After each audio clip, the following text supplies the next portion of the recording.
What is going on, Mr. Robert Phoenix? How are you doing today?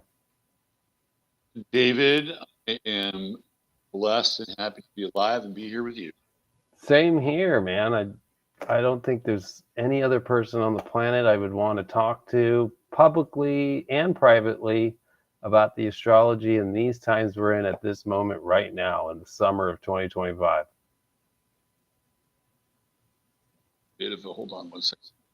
No worries. I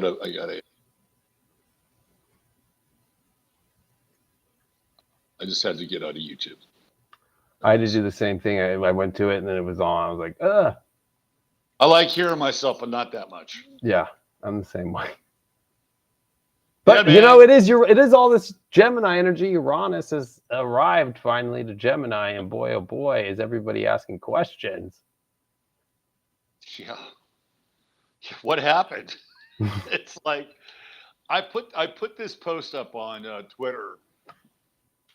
It was just a simple one-line post. Uranus entered Gemini, and the world changed. And I got like close to 400 likes on that thing. Wow. Yeah. And people either got it or they didn't. Right? Like, it was like, I'm not sure if I can really explain this to you if you don't understand what I'm talking about.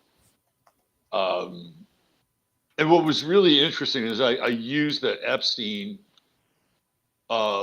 narrative, which was just unfolding. It was like there was this whole Epstein narrative before, and then almost to the day, there's this new Epstein narrative, right? And that's just like one shining example. And then somebody responded to me, well, there's 10 other things that are more important than Epstein. I'm like, you don't get it. Right? There may be some kind of political hierarchy that you think is more valuable, but you're not getting the jolt of the reality shift.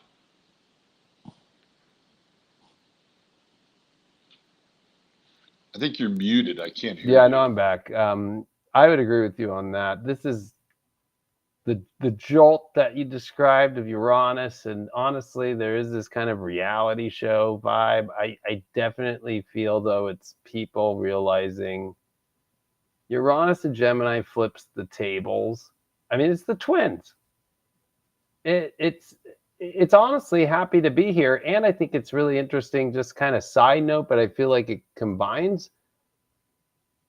Mercury is the ruler of astrology, but modern astrology's ruler is Uranus, and so the craziness is modern astrology's ruling planet moving into the sign of astrology.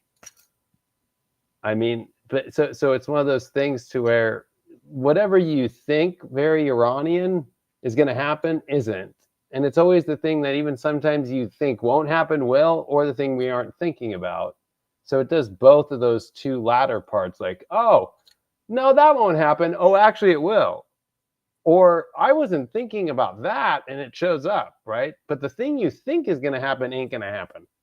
Right, right. And the thing that was interesting is that this guy was still dealing in hierarchies, right? It's like, here are 10 more things, probably listed from 1 to 10, that are way more important than Epstein. You get into Uranus and Gemini and Pluto and Aquarius, bye-bye hierarchies. I know. Right? We're not dealing with the vertical world anymore. You know, you and I were talking about this earlier on, where Pluto and Capricorn is like the apotheosis of the vertical world. Yeah. You reach the top of the mountain, and then you're on the other side of the mountain now. And this is not what we're, trafficking, and pardon my use of the word, any longer. No. Yeah, and I think too, it's like the gaslighting is. Somebody just posted. You and I talked earlier today. We were talking about the gaslighting. You've been talking about it in your other shows. I've talked about it, but it was weird because I'm starting to see these Twitter posts of people I don't follow. They're just popping up though. Just people that's like, I haven't said anything about this, but I've never seen in my 36 years of life. So obviously he was 36 years old, but I've never seen gaslighting like this in a public stage this big ever. And I kind of was like, well, that's kind of what COVID was too. Right? So I think we have, it's just the fact that the team and the leader of the team that promised that would never happen again. I actually, if I look back, he never really promised any of, like, it was always everybody around or people that really back the ideas of this. Trump never really like sometimes got those things. If he got asked questions like that in interviews, he'd always kind of skirt around it. So like I just put up a post like, is he really MAGA? Number one, he jacked that from Ronald Reagan, because now that's the big kind of other gaslighting is like, you're not MAGA if you question the Epstein thing. Right? Like you're not MAGA anymore. It's like, well, why isn't anybody asking if Trump's actually MAGA? Because this isn't really Make America Great Again and getting to the deep thing, which was the deep state, the rot that's been going on, the deception, all the corruption, the pedophilia, right? Like that's what it was actually. If you talk to anybody on the street, that's more important than anything else. And so it's not just about Epstein. It's everything that it was about Epstein with, because that ties in the deep state. It ties in corruption. It ties in science too, because let's not forget, people are forgetting the scientific community that he had infiltrated and funded. It ties into Bill Gates. I mean, it ties into everything. It's the ultimate part of it. Yeah, I absolutely. It's the whole thing. Well, first of all, Trump is really cagey. And whenever he was asked about it, he would always give kind of a maybe. Mm-hmm. Right? Kind of a maybe, worth looking into. He wouldn't really commit either way. And he would have the people around him do all the heavy lifting.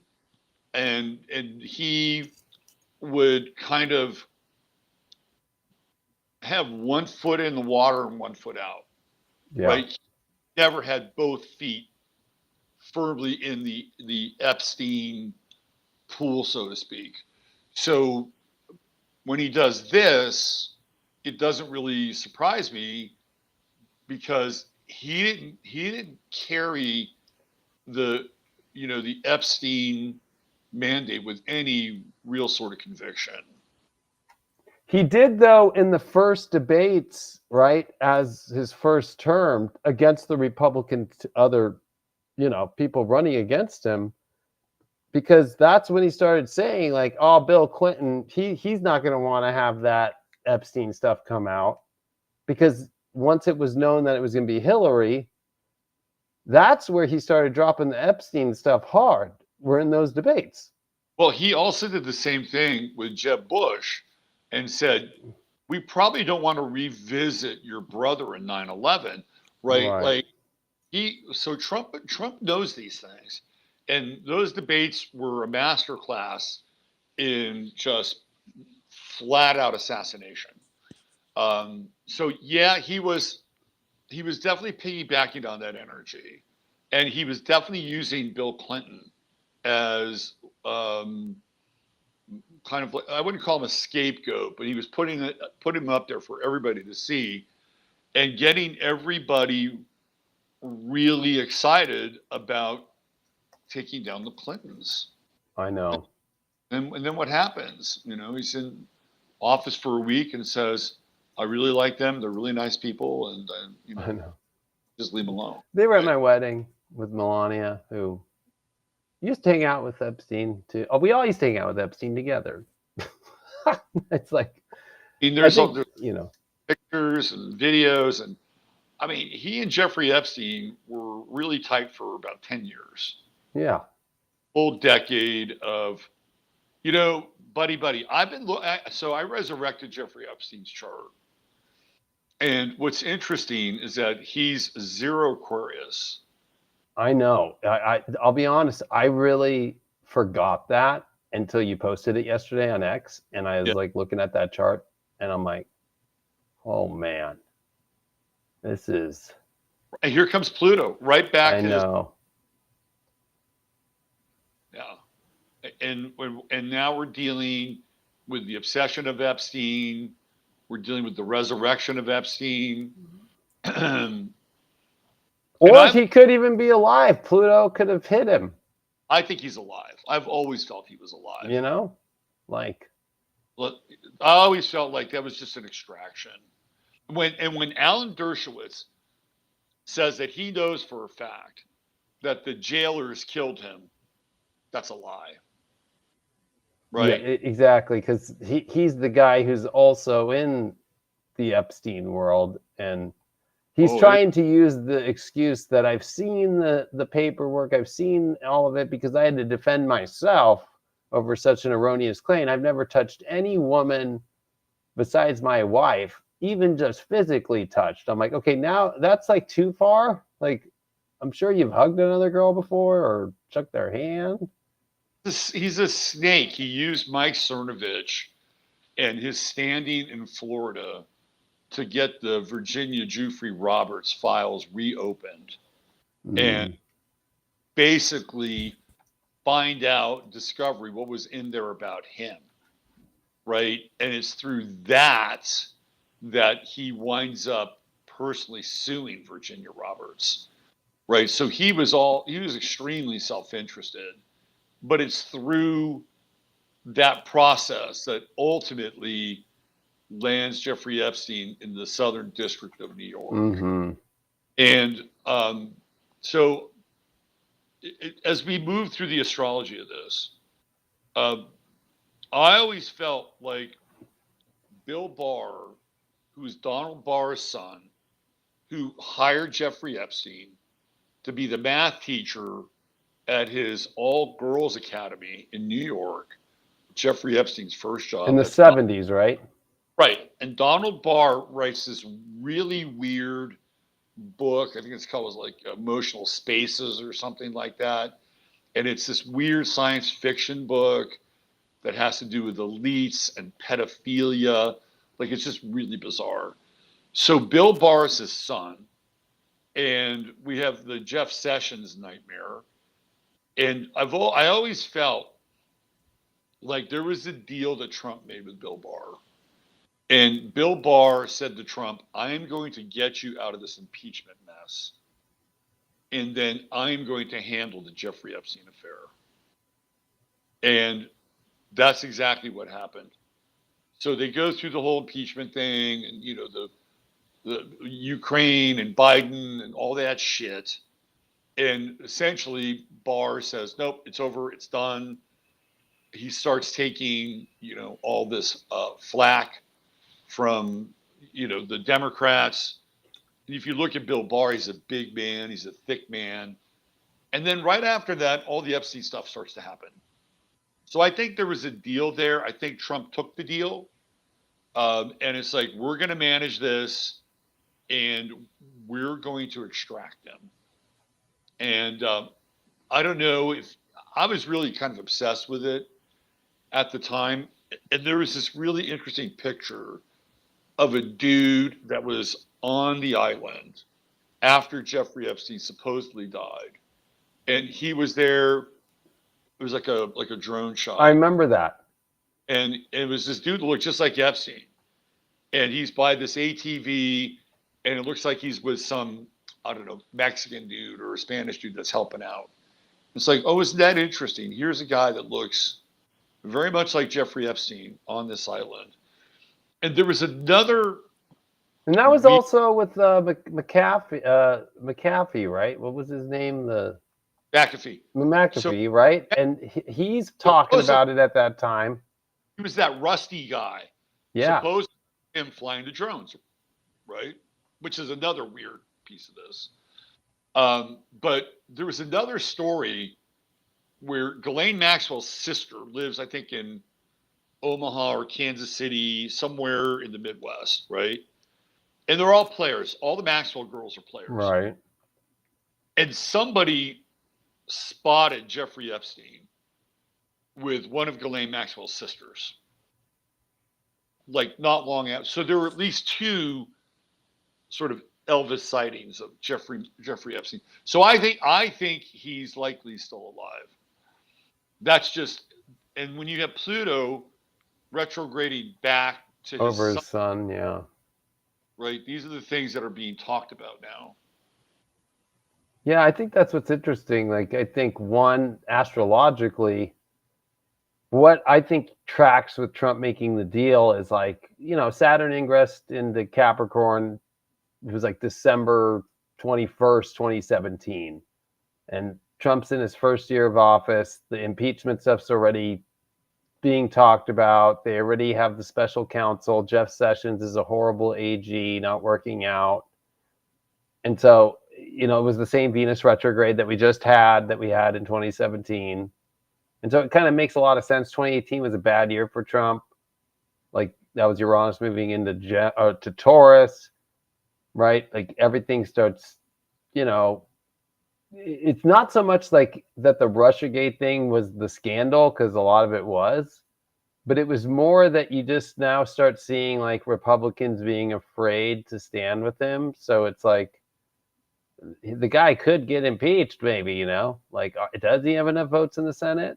And even up until 2019 and the beginning of 2020, when the impeachment ended, you kind of have a Saturn's in Capricorn. Before the conjunction of Pluto, you have all that happened before we then move into this like preset COVID narrative that was all planned for a long time. And that was probably maybe part of the deal too. Like, you really want out Bill Barr, who was an attorney general before. He's the first to do it twice. He was with Bush. Right. So that's not getting rid of the deep state. Well, nobody in that first Trump regime was like, they were all deep state. They were all, I know. They're all swamp creatures.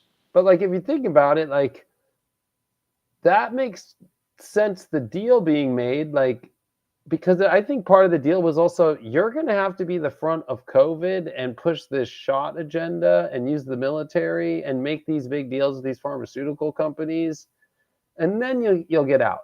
And that's kind of where Bill Gates gets involved too, if you think about it, right? Like, it's like, yeah, and I'm doing like global health initiative stuff, and we're going to work with WHO, and I've got it all figured out. Don't worry. It's not going to be that big a deal.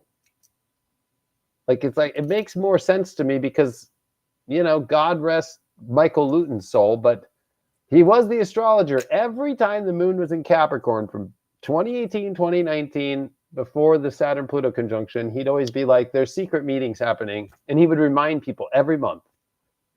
There's secret meetings happening right now that are with government officials that are the highest do not know classified meetings in the back doorest of all rooms. And I know that's, also, what we depict as the end of Capricorn in the Sabian symbols, but the idea of the moon occulting Saturn and Pluto every month was the big part of it.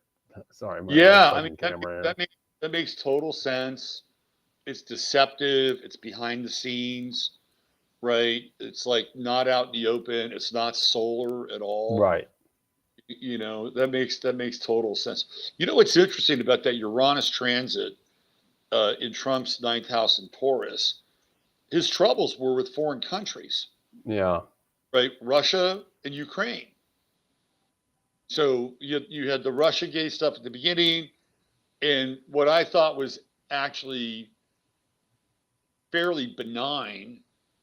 And, maybe Trump was self-interested, knowing that he would have to square off against Biden in the election.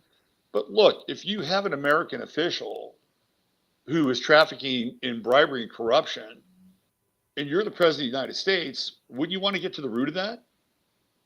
And yet Trump is castigated for this because it's turned into a witch hunt and using the government to so that it would allow him to get information on Biden if they did wind up running against each other, which they did. So that Uranus transit in the ninth was really his troubles with foreign countries and the disruption of his presidency. Let me ask you this question. Or even his beliefs taken in many different contexts, right? Like, and even him also gathering more and more steam around religion, even though he's not religious. Yeah, that's very ninth housey. Yeah. You know, very, very ninth housey. And there's even what I consider to be a fairly well-founded rumor that Trump converted to Judaism in 20. Yeah. Right? Which again would be very Uranus ninth house, right? I mean, that's probably why the Abraham Accords with Jared Kushner and his daughter, they were so involved in all that. I mean, right? And that would make sense because you don't see Trump ever with a cross. For all the Christians out there that believe he's a Christian, he never talks about it. Like, he'll say a couple things at a rally, but we got to remember, this is the guy who will say anything to get in to what he's got to get in to get to where you got to go. Well, he'll use the word God. Yeah. Right. But God is translatable to Hebrews as well. It is. I think he said Jesus a couple times. Like the number one person in the world is Jesus. I think, but that's a rally thing. Like, oh, I'm in Nebraska. Right. I'm going to say Jesus. It's rare when that name crosses his. Because even Netanyahu uses Jesus. Right? Like, oh, and the place where Jesus lived, and this is the great land. You want, Oh yeah, he's basically claiming Jesus. I know, right? But using that as hey, you got to defend us because that's the land of Jesus. Right. And acts like he knows the Jesus story so well, as far as as if he's a believer when he's not. No, he's not at all. In fact, there's very good. Netanyahu's a complete Satanist. Right. So I mean, that's where that ninth house transit, just to kind of finish that part of it. That was interesting because for Trump being a very Uranian person, I think North Node Uranus, Sun Uranus. I mean, he is a Leo ascendant, so that Sun is the ruler of the ascendant, and it sits with Uranus. It sits with the North Node. So it is watching how Uranus is acting, and that's where I think it went crazy. Is this Uranus Gemini is the day this all started, of just him just doing fucking triple backflips and landing. Like that one guy at the Olympics who fucking tried to do diving and landed and belly flopped and actually got the first 0.0. Like, that's what I just saw. So before we move on to Uranus and Gemini, there's one other part of this Uranus and Taurus thing, which really confirms just astrology in general. So Melania Trump's a Taurus, and all of her planets are up in his ninth house, right?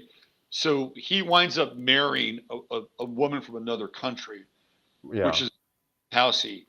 And there were all these rumors that were going on during the first term where Melania and Trump were not on the same page. She wasn't in Washington. There was a big rumor that she was actually having an affair with one of Trump's security people at Trump Tower. She was conspicuously absent a lot of that first term.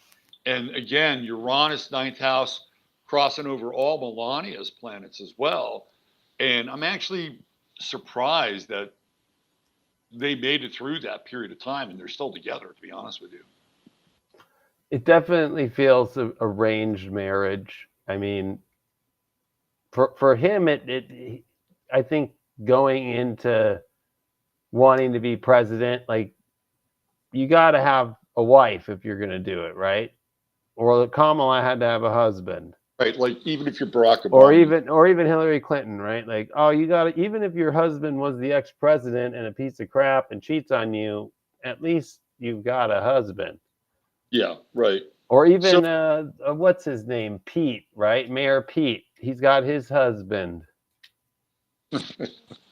I got into so much trouble over that one time. Oh, well, I mean, it's just an interesting, like, it's something that it doesn't get spoken enough, but it's something like you gotta have. No, you have to. There's no. I think there was only like one bachelor president, right? Like There this. was, there was, believe it or not, it was McKinney who was the other two-term president that were separate, like Trump. Yeah. He was single, but then married the girl that he was like looking after when she was a child.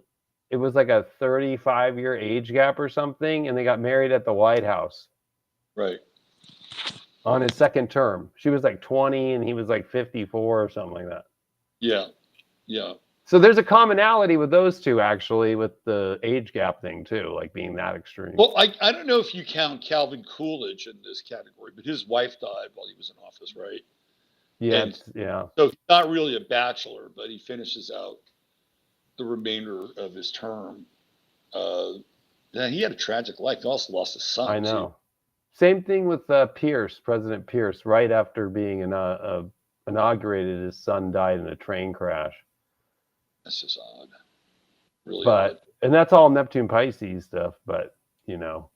All right, let's talk Uranus and Gemini, because Trump has Algol conjunct his midheaven, and you know he's not going to talk about certain things, right? With Algol there, and as soon as Uranus comes off of his midheaven and Algol, all of a sudden the tongue becomes untied, and he's just talking shit all over the place.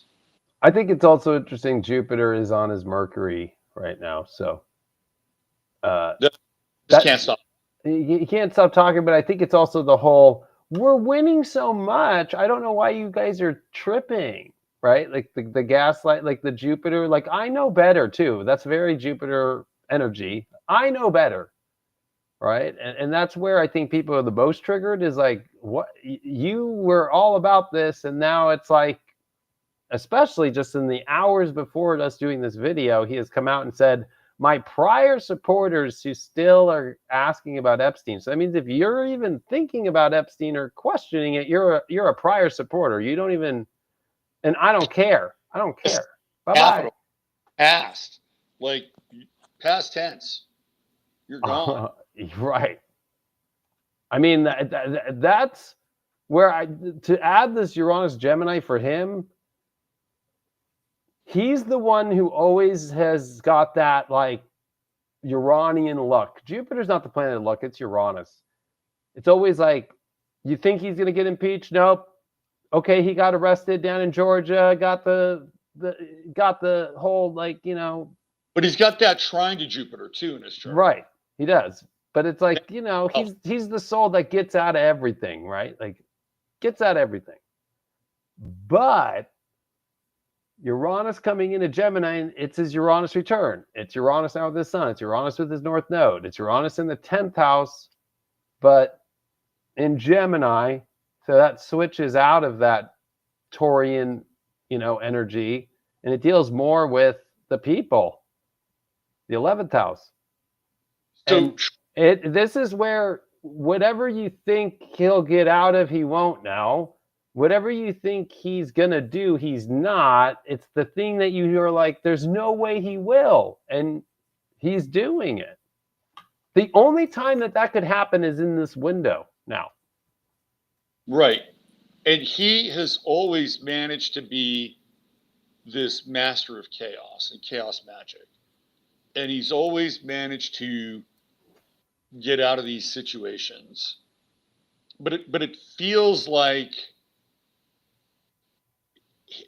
whether it's overconfidence or it's just the inverted nature of Uranus, it feels like his luck is coming to an end at the table.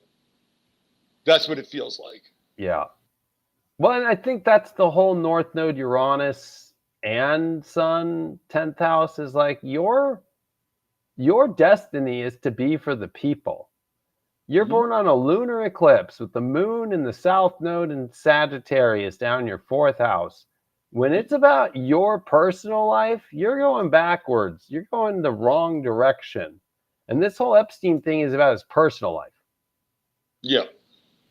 And that's where, like, because Uranus has now returned to Gemini, and especially in America, I know we look at America as such a corrupt place, but it's always in the Uranus Gemini transits, exactly like the one during the 1776, the Declaration. Of course, going down the fourth turning of this, it's the periods of Uranus and Gemini where America is not that corrupt. It's only allowing the truth. Like we look at the last great generation as the ones that fought in World War II. Yeah. Right. And really America was kind of in a weird place. We were neutral, didn't want to be in World War II. And then, you know, whether Pearl Harbor was known or not, the energy of the country being at its best and people and everything was at its best. 1776 and through 1781, that war, same thing.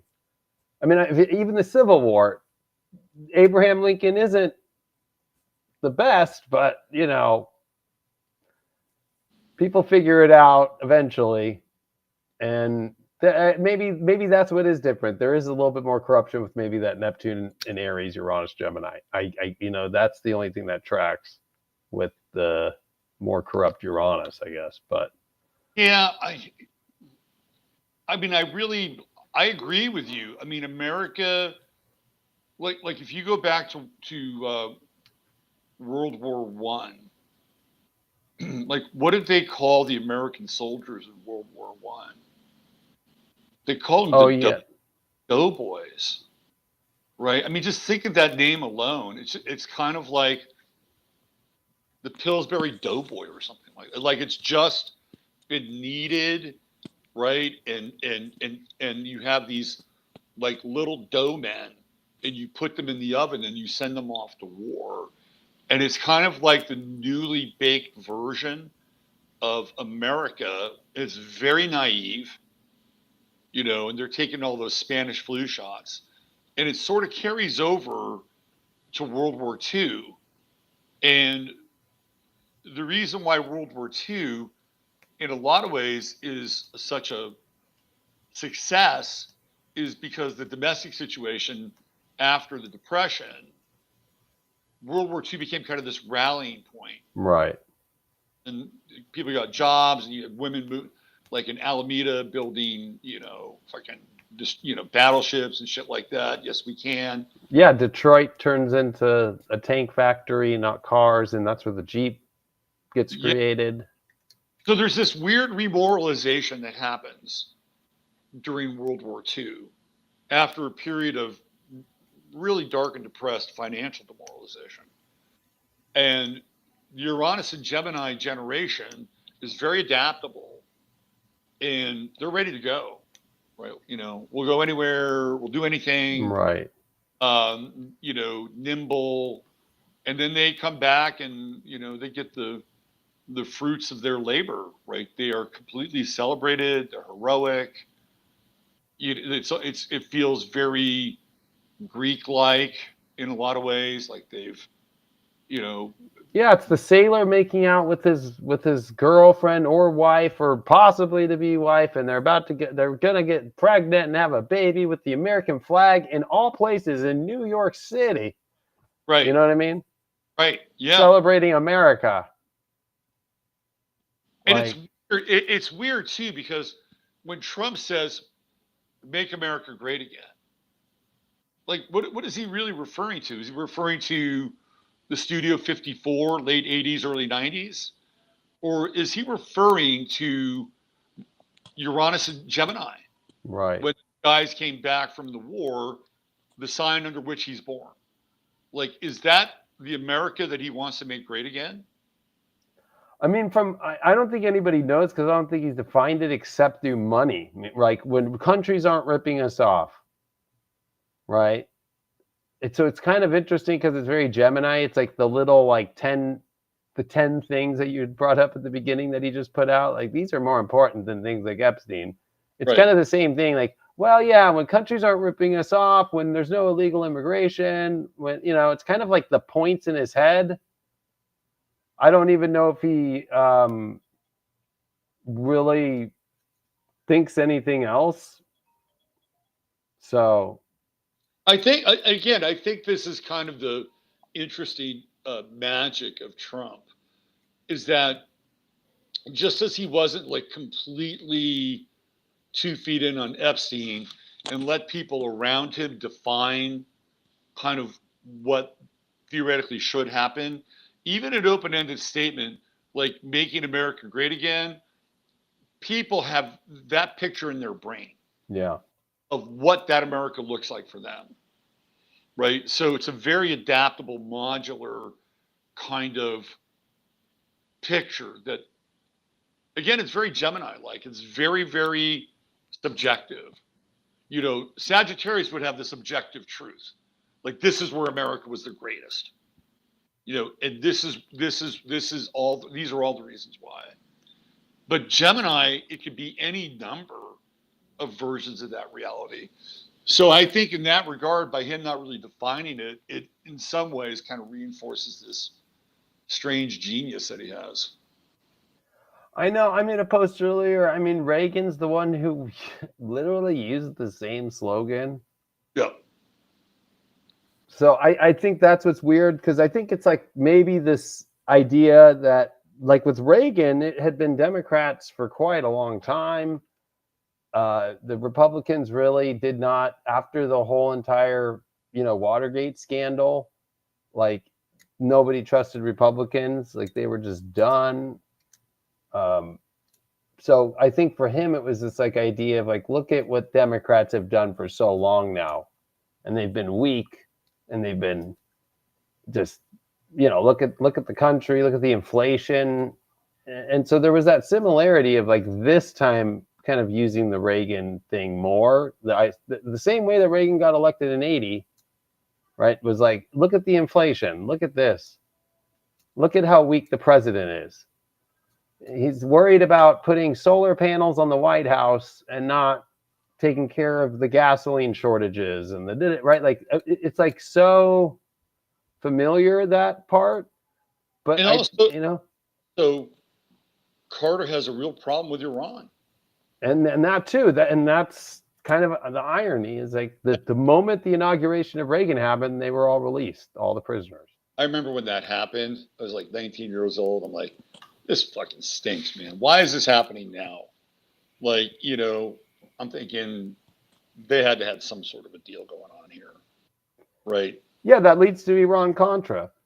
So, but I think that's what, like, I was thinking about this today about Reagan. Like, every president does some shady ass shit, but it's usually what they're doing as being the president. Meaning, like with Reagan, it's like, all right, we're gonna sell weapons and not put it on our books, and we're gonna work with a country in South America and with Iran and do all this stuff, and then we're get caught and whatever. Okay. But it's like in the moment, it's like, okay, these things are happening. With Trump, this is something that goes back to like, what was he doing during the first term? Epstein died in the fucking prison cell, supposedly killed himself, while Trump is in charge of the DOJ. He's the president. Right. So he's been saying this is all a Democrat hoax, when you're the president who was saying this shit was happening. And God, look at Don Jr., his son, over the last 2 years. Look at the reason when they won't release the Epstein files, because they're hiding all the Democrats. Like, now it's getting really, it's like, do we have to look at what you were doing there in the first term? Like, because then you have the Prince Andrews thing where the FBI dropped the case against him right as this happened. Uranus comes into Gemini. It's that same day. Boom. Damning evidence, the royal family cut him out. I mean, he was persona grata. We're like, see ya. There's too much evidence stacked up against you here, Andy. And they kicked him out. Even James O'Keefe just got that one, the PR guy who was doing it for Prince Andrew, who was best friends for like 20 years, who was sleeping with Prince Andrew's wife and raising the kids of his, says it in the whole caught on camera just 2 months ago. And says, oh, he was effing little kids and doing all that stuff.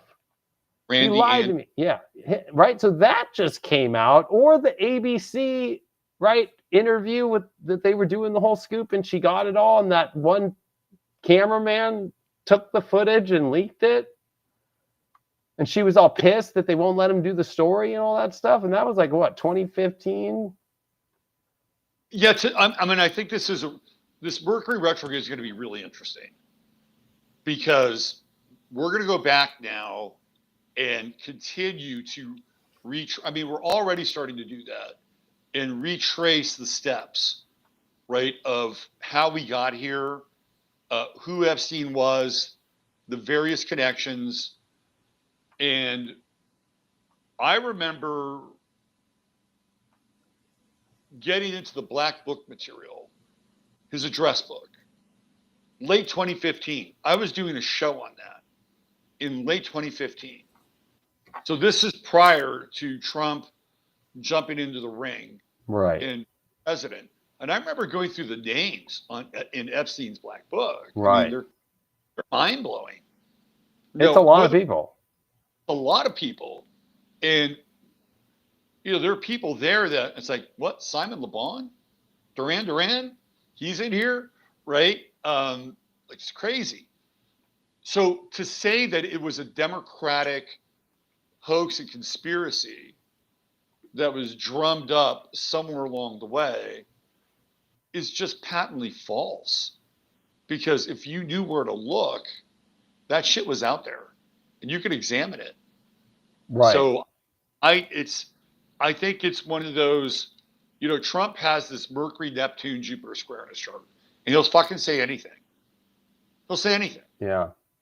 Right. And he'll get himself to believe it first. And then he'll say it with either such conviction or such, in this case, if you are still complaining about it, blame, right? Like he got this from Norman Vincent Peale. Like that was one of his spiritual teachers.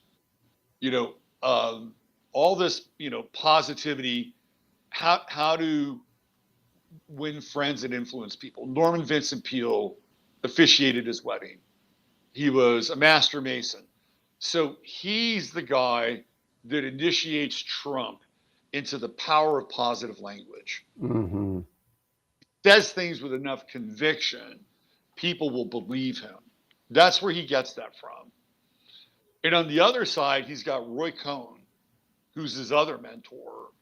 And it's about using language as leverage, right? So he has these two really interesting models. So when you hear him say something, which is a complete and utter lie, he has such deep belief, like in his training, that he believes that he could convince people otherwise.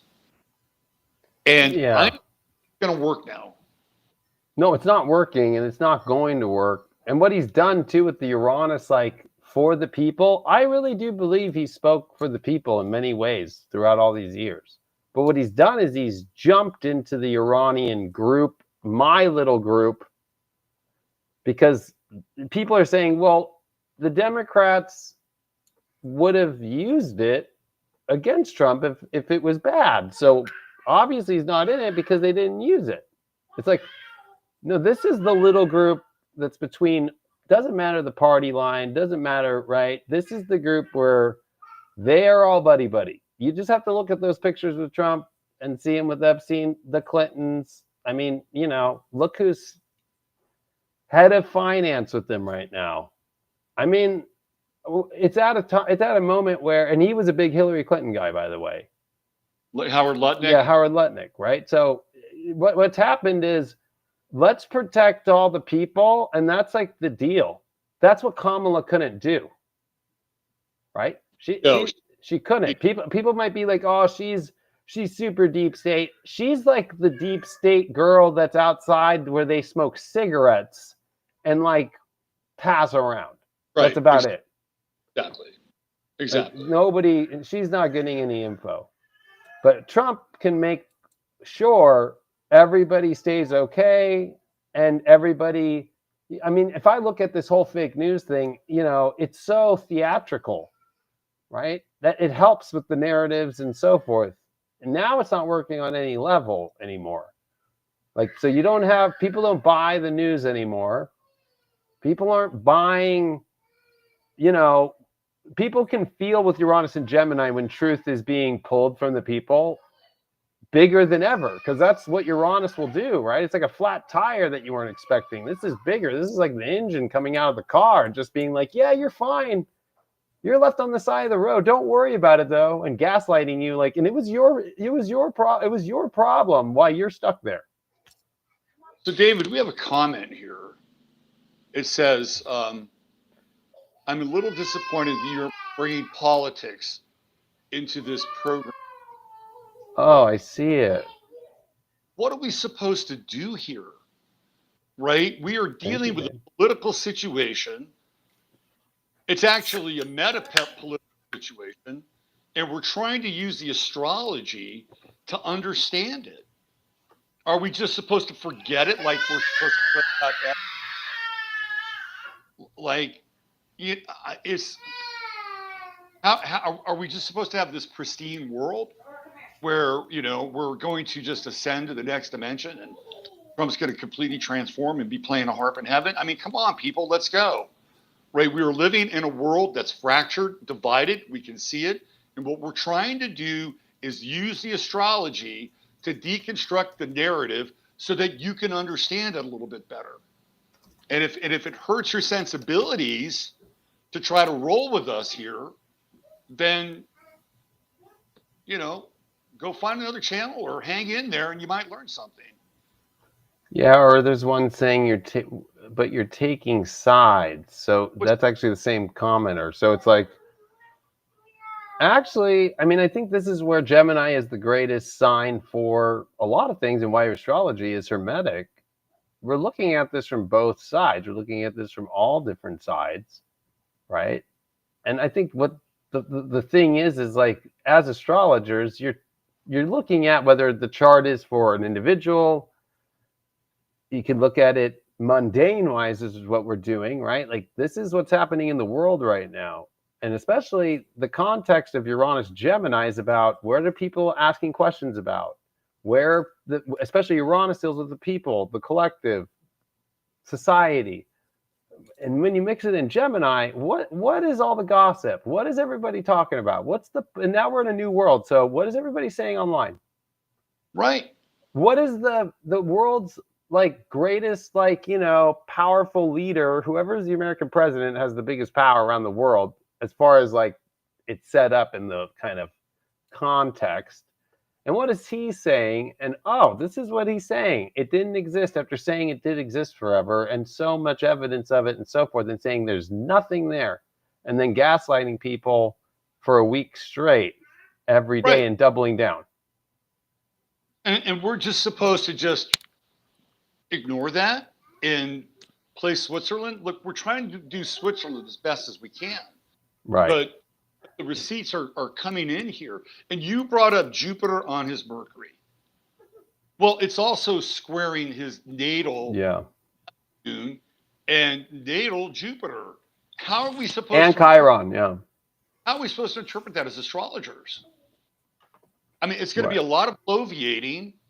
It's going to be a lot of gaslighting. It's going to be a lot of distension of truth and illusion. And this is exactly what we're talking about.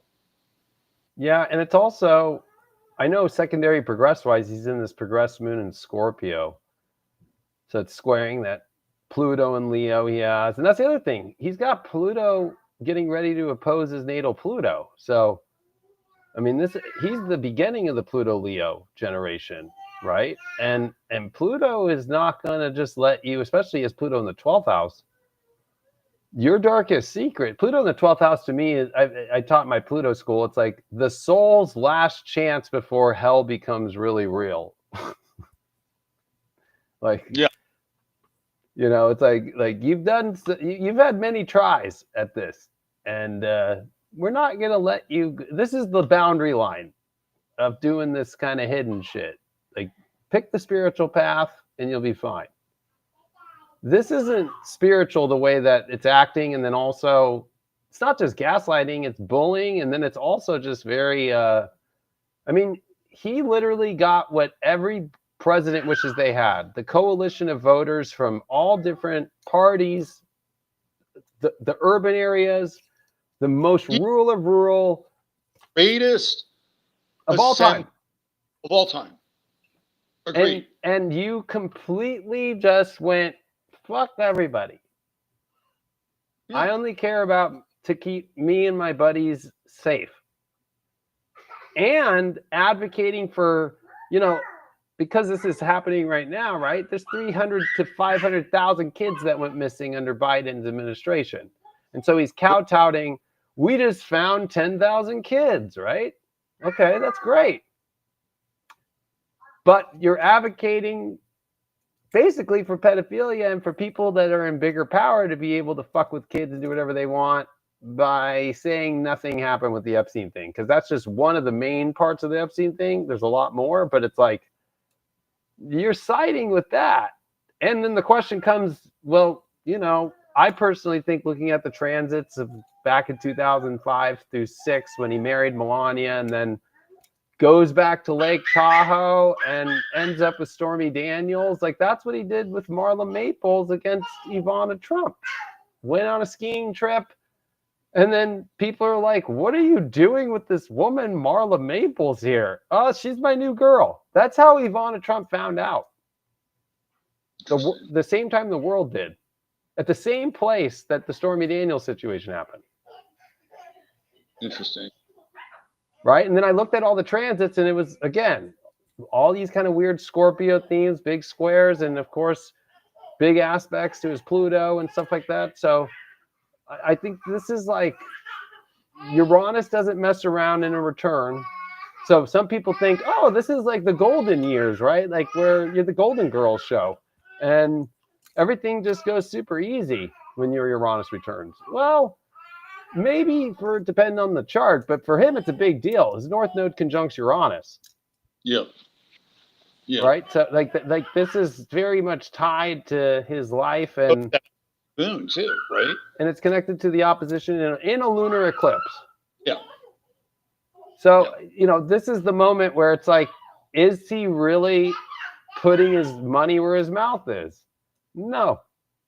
Now the list is the biggest part of the gaslighting as well, too, being like, but see, it's actually kind of more just narcissistic, right? Just like creating this, like, you're crazy because look at what I'm doing. I'm doing all these great things. No accountability, though, right? It's like, I'm doing all these great things, so I don't know why you're even questioning me on that stuff, and I'm not going to answer your question. Yeah. Yeah. Yeah. And I think too, astrologically, you know, you were bringing up all these squares that are happening to all his Libra stuff. Well, it's like, here's Chiron coming to the end of Aries, right? It goes into Taurus next year. We've seen Chiron in opposition to his Jupiter. And so, yeah, there's been unfair treatment. He's got Jupiter Chiron conjunct in Libra. And so, yeah, you could say that he gets treated unfair. But with that comes the responsibility to guide on how fairness should be in the proper way, meaning you don't do exactly what was done back to you, one. And then two, if you're wherever you actually aren't doing the things that are just, that Chiron is a wound that will be kind of the sacrificial aspect that will have to be undergone. So he's been able to escape a lot of things, but it's like he's done a really good job of like keeping the very personal, very in his own kind of world. And I think it's because there's embarrassment, like the Stormy Daniels thing. That's embarrassing for that guy. You know, he does like to be a grandfather and a father. So it's embarrassing that you cheated on your wife after she just had your son. Like, we're talking within the months, right? You're just out there like screwing a porn star. Scroll down into Stormy Daniels' world, you'll find out that she's got a connection with Nexium, and she's basically a sex slave that's being run by the Bronfman girls, which Roger Stone has a connection with. So, well, and Roger Stone and his wife put out ads for sex parties and weird stuff. he called himself a libertarian and a libertine. Like, that was his famous line. And but Roger Stone did legal work for Nexium, so he was connected to Nexium. Kirsten Gillibrand, her father, Stormy Daniels, had the Nexium brand. Like, those girls in Nexium, they had a brand on their labias, right? That was like what set them apart, and she had that. Yeah. So not only does Trump have an affair, he basically has an affair with this like fucking sex slave, right? And it's just really, really weird, and not very becoming in a lot of ways. But no, kind of where we are and sort of what's happening with all of this. I think we were going to touch on like the revolutionary aspect of Uranus and Pluto and trine, and with the sextiles of Saturn, Neptune. Talk about that. Before we jump in there, I think it's really important to note that when Trump did his little spiel from the runway going onto the airplane, right? The guy that's next to him is Howard Lutnick, and a lot of people don't know this. Howard Lutnick was Jeffrey Epstein's fucking neighbor in New York. In the Manhattan, like, which Epstein had the largest, like, I guess you could say, residential place in Manhattan. Like, Manhattan. He being Howard Lutnick, bought his building from Jeffrey Epstein and Les Wexner. Right. And what is it, the corner of 9th and 11th? Right. So you have the 9/11 coming in. Right. And Howard Lutnick worked in the Twin Towers. And he didn't show up the day the Twin Towers went down. Mm-hmm. However, in the true spirit of Gemini, his brother did. And his brother winds up dying in the Twin Towers. So you have this Gemini symbolism with Howard Lutnick, 9/11, literally the address, the Twin Towers, the being next door to fucking Jeff Epstein, and he's standing right next to Donald Trump, right, while going through this, and Lutnick is laughing, right? He's laughing as Trump is saying this.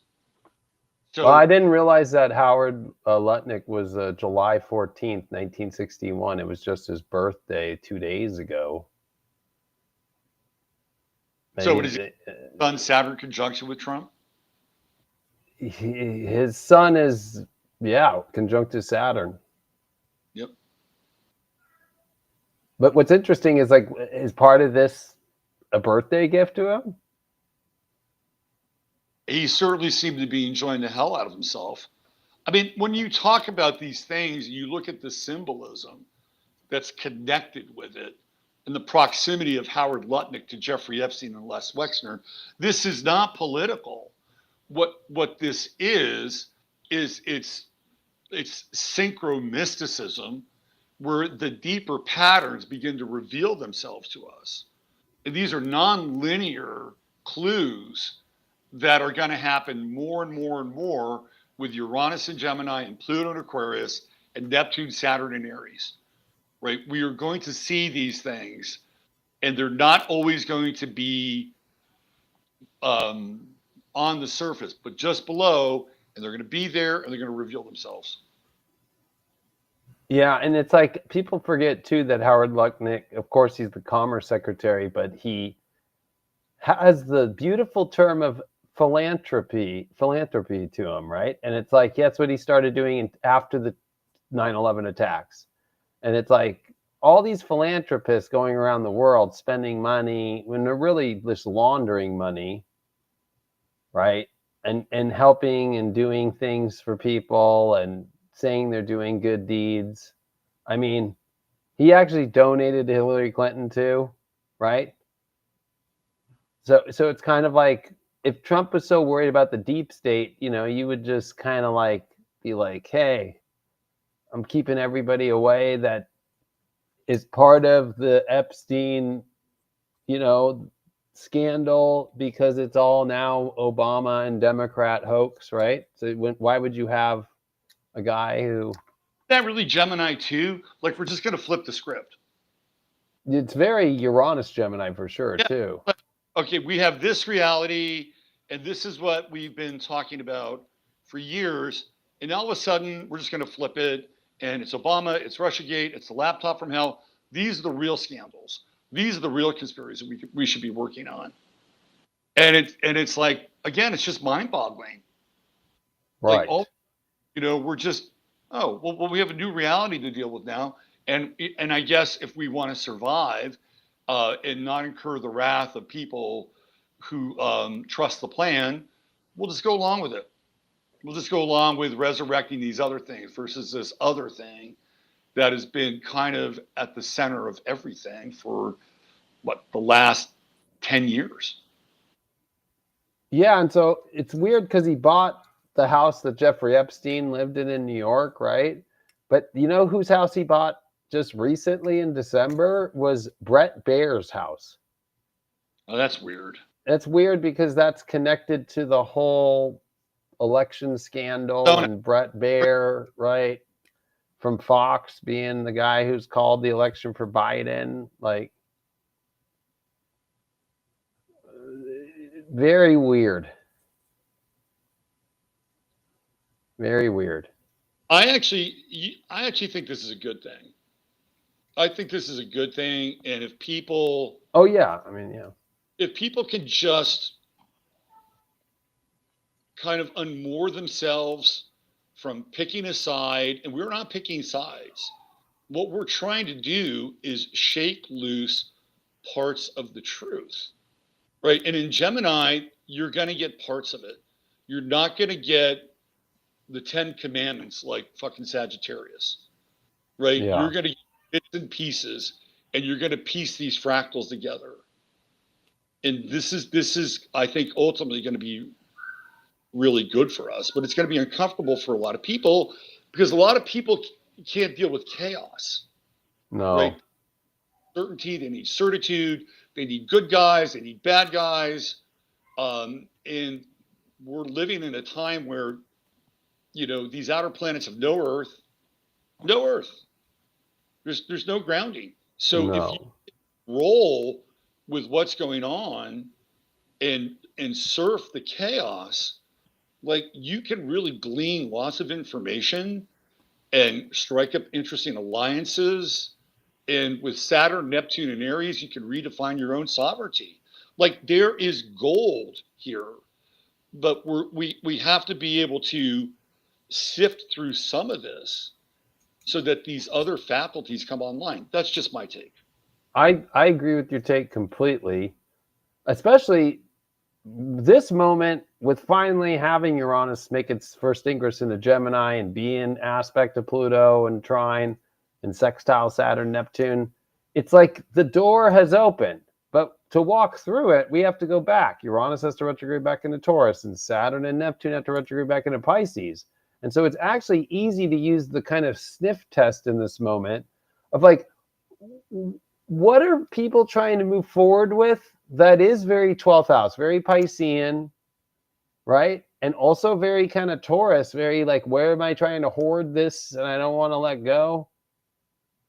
And that, if you think about it, the idea around the Epstein thing is such a big deal because it's very hoarding. Like, we have it, but just us, it's a hoax. And we're just going to move into this new world and not address any of the stuff. That's not how astrology works. You try to still be a drug dealer when Saturn is going through your own 12th house, and before it comes into the first house and stays there, that drug dealer part of you is going to be dealt with, whether you like it or not. I think the perfect metaphor is, I just came through an absolutely shitty and horrific relationship, and I'm just going to put it behind me and start a new one. Oh, yeah. That's a right? good one too. And Like, that happens at the Saturn 12th house transits too. I mean, you know, whatever's not good could for be- you's got to go. yeah. I have one more thing to say about the whole Epstein thing, and we can move on to the revolutionary stuff. I wrote a piece on this on my locals page, and it's when Trump came to Kerrville, which is where I live, and I talk about like his campaign promise, and there was this implicit vibe that this Epstein thing was going to get taken care of, that the kids were going to be found. There were so many people who were invested in protecting children. Like, that's really kind of at the core of a lot of the Q stuff. Very much. Tunnels, Pizzagate, right? Like, this is a big fucking narrative. And Trump, in a lot of ways, piggybacks on this. And whether he does it intentionally or not, he taps into the currency of children. And that is the most powerful thing that anybody can do, is to tap into the emotional currency of children. Because everybody loves kids. Everybody was a kid. Most people got fucked over when they were a kid. They know what it's like to have trauma as a kid. So when you get into the kid zone and you start to have a platform around that and campaign around that and mine the emotional currency that all these people are invested in, and then when it comes to, you know, the rubber hitting the road, and then you disavow any of that, there's a strange form of complicity that occurs because you've invested in all of this. You've gotten people to be invested in all of this. They put their full faith and credit in you taking care of this. And when it doesn't happen, then it makes you feel dumb if you ever promoted the guy. It makes you feel like you know, like that we're all on the same page. We want to get rid of corruption, and especially I love that you brought up children, because that's what's the craziest part is he's kowtowing how much he's here to save the children and do that, yet it's kind of like being in a school and knowing that teachers gonna rape, like how there's an epidemic right now of women raping, you know, young boys in school. I have a theory. I have a very unpopular theory about that. I'd love to hear it, but I'll finish my point here is that, like, there's a teacher that's raping kids, but we got rid of all the rest of them, so it's all good. But we're not going to talk. That was just a hoax. All those people, what they've experienced, right? All those victims, a victim that just died and killed herself supposedly, yeah, right. Right? How many people have all died through this thing? How many people have been traumatized to the nine? We even heard Pam Bondi herself get caught on tape by James O'Keefe's people in Project Veritas. They had to work back together and work their issues out because they got her eating lunch at a normal restaurant, telling a random woman who's a nurse, oh God, there's thousands of tapes I'm looking at of all these kids getting raped. And then that's what forces her to come out and say it publicly. Don't even get me on the whole binder phase one thing and not putting a waffle out there that's just nothing, a waffle ball, and getting all those influencers out there. Like, this is fucked up beyond. This goes FUBAR times a million. This isn't the Uranus Gemini thing, right? Because it starts off, oh my God, there's all these kids and they're getting raped. And then it becomes, well, Jeffrey Epstein just downloaded a bunch of child porn, right? Nobody was downloading during those years of that stuff, like going back. But the narrative is now. It's just Jeffrey Epstein and a bunch of child porn. So you had this one reality pre-Uranus and Gemini, and now you've got another reality that Pam Bondi's trying to front with Uranus and Gemini, and it's like, well, you have Ghislaine Maxwell serving a huge prison sentence for the evidence that showed that it was all happening. Right, and she got convicted for trafficking girls. I know. So I mean, And this is kind of this is why we're doing this. We're here to help you sort through this madness and how this reality exists over here and this reality exists over here, and we're trying to build a bridge between the two. And the only side I'm taking here is truth. That's the Straight only. up. That's all that there is. I mean, I told you on the phone today earlier, like, Trump's always talking about is the deals he's making and money and all that. And I know people are hurting and we're all dealing with the craziness for the last 5.5 years, right? Like, ever since the fucking pandemic. It has not been fun. But truth's more important than money, I think, for everybody. Like, that's just one thing that, like, gets you even out of thinking about money is like, I know that's fake. Because at the end of the day, like, we'll always figure a way out to survive. Taurus never leaves. We'll always find a way to exchange whatever the money or the currency is or whatever it is. We'll always survive. God didn't bring us down here all to just die and suffocate because we're not going to have money. But when it comes to Gemini and it comes to truth, that's a current that's bigger than a currency. It's bigger. It's much more what creates revolutions. Revolutions, yeah, sure. The idea of the Revolutionary War was we were being taxed without representation. That was a very small part of it. It wasn't the main part. Well, this is your area of expertise. So why don't we jump off here and let you start making some connections and connecting dots between that time and where we are now. So one, you and I talked about it just recently, but it will involve Trump, but it is kind of interesting. The Revolutionary War, right? It's about the Declaration of Independence that was sent to King George. Now, King George was the mad king. A lot of people don't know that historically, but in England, the King of England was actually had bouts of being mad. Like, he would just disappear and they would like put him into like, they didn't have padded cells then. He had his own padded kingdom, basically. Like, he's just going to go do whatever he does. And so during the war, the king is like in his own head doing his own fucking psychological, God knows what the hell's going on. Right? So really, it kind of is an advantage for the Americans because the king really, isn't losing his mind over if he loses the 13 colonies because he doesn't even know they exist maybe on some days. Right.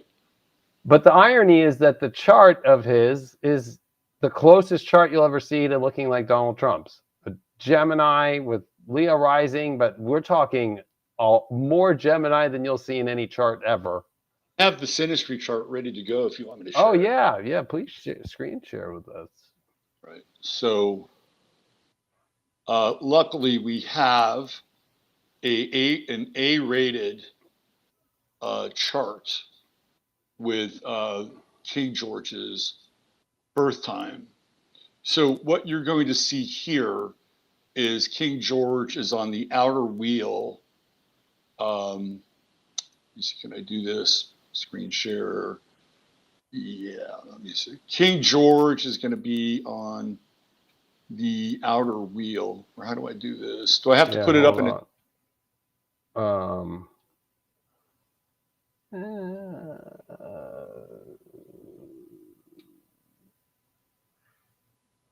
or is it presentations? No. Hold on. It's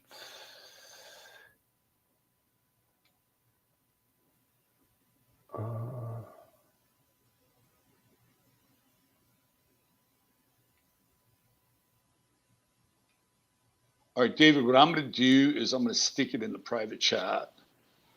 And let me see if you can just pull it up. Okay, yeah. I don't know why it's not letting me. I could do this. Yeah.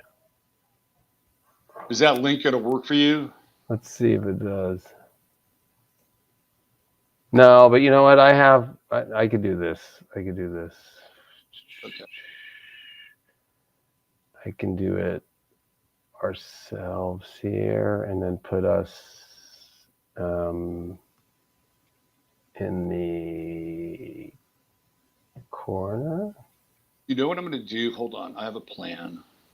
I'm There going we to go. say, I got it, and I have all of them right here. okay. I'm going to Yeah. put it. I'm going to put it in our private DM that we DM with, just in case you want to use it. Yeah, because I could do it right here. King Okay. Henry George, he was born 16. Sorry, let me do it by date. He's 1738. There it is right here. So who do you want 1730. on the inside and the outside here? They put Trump on the inside and King Okay. George. So yeah, I have Trump on the inside here, and of course we see that it's using Trump's ascendant at 29 degrees of Right. Leo, whereas King George's was at 0 degrees of Leo, his ascendant right Absolutely. here. And then, so both were Sun in the 10th houses in Gemini. It's interesting because King George had Venus, Neptune, Saturn, all on that huge, with Mercury retrograde, that's the 4-planet stellium. Then also had Sun and Chiron and Gemini. That's a lot more Gemini than Trump has. They both had strong Mars. King George is even stronger, though. Mars in the 8th there, in Aries. And then, of course, Mars 26 degrees Leo in the ascendant for Trump. And it was almost a full moon for King George. He was born right after the full moon, with the moon Right. being in Capricorn. He's got a Moon Uranus conjunction. Yeah. So it's the opposite. Both lunations are conjunct Uranus, the moon for King George and the sun for Trump. Now, I don't know if this shows up on your chart, but in the synastry that I have, King George's vertex is conjunct Trump's south node in his moon. Oh, yeah, I could add that. And it's like, that's really interesting, right? It's like, that's kind of a telltale clue. Yeah. Okay. Yeah. So King George's vertex 16 Sag on Trump's moon south node. Yep. And then Trump's vertex is, ironically, the degree where Saturn Pluto conjuncted with the sun on January 12th, 2020. Right, with King George's Juno. Yeah. And then they both have the part of fortune almost exact. Yeah, that's because their degrees are pretty close from 0 Aries when you count the sun in Gemini and then the ascendant in Leo, and they're both born the day, so it's a day formula, and so that's where you minus out the sun and add the moon. They both have the moon very close to each other. So if you change locations, if King George was born in I don't know, Slovenia, that part of fortune's in a different place. no, right? It just goes off of the calculation of the sun, the moon, the rising, and you minus the moon if it's a day chart. You minus the sun if it's a day chart. You minus the moon if it's a night chart. Okay. I've just seen it relocated differently in different it'll still be. Well, it'll because of location, just the ascendant's going to change, but and that's going to change the calculation based off that. So you're right. So location does change vertexes, but because their ascendants are both in Leo, you count from 0 Aries, and backwards. And then you count like, oh, it's 135 degrees. Okay. And then this is like 210 degrees. And then, okay, this is 90 degrees. Which one is what? You just minus that out, and then you get to wherever that degree is in total. Right.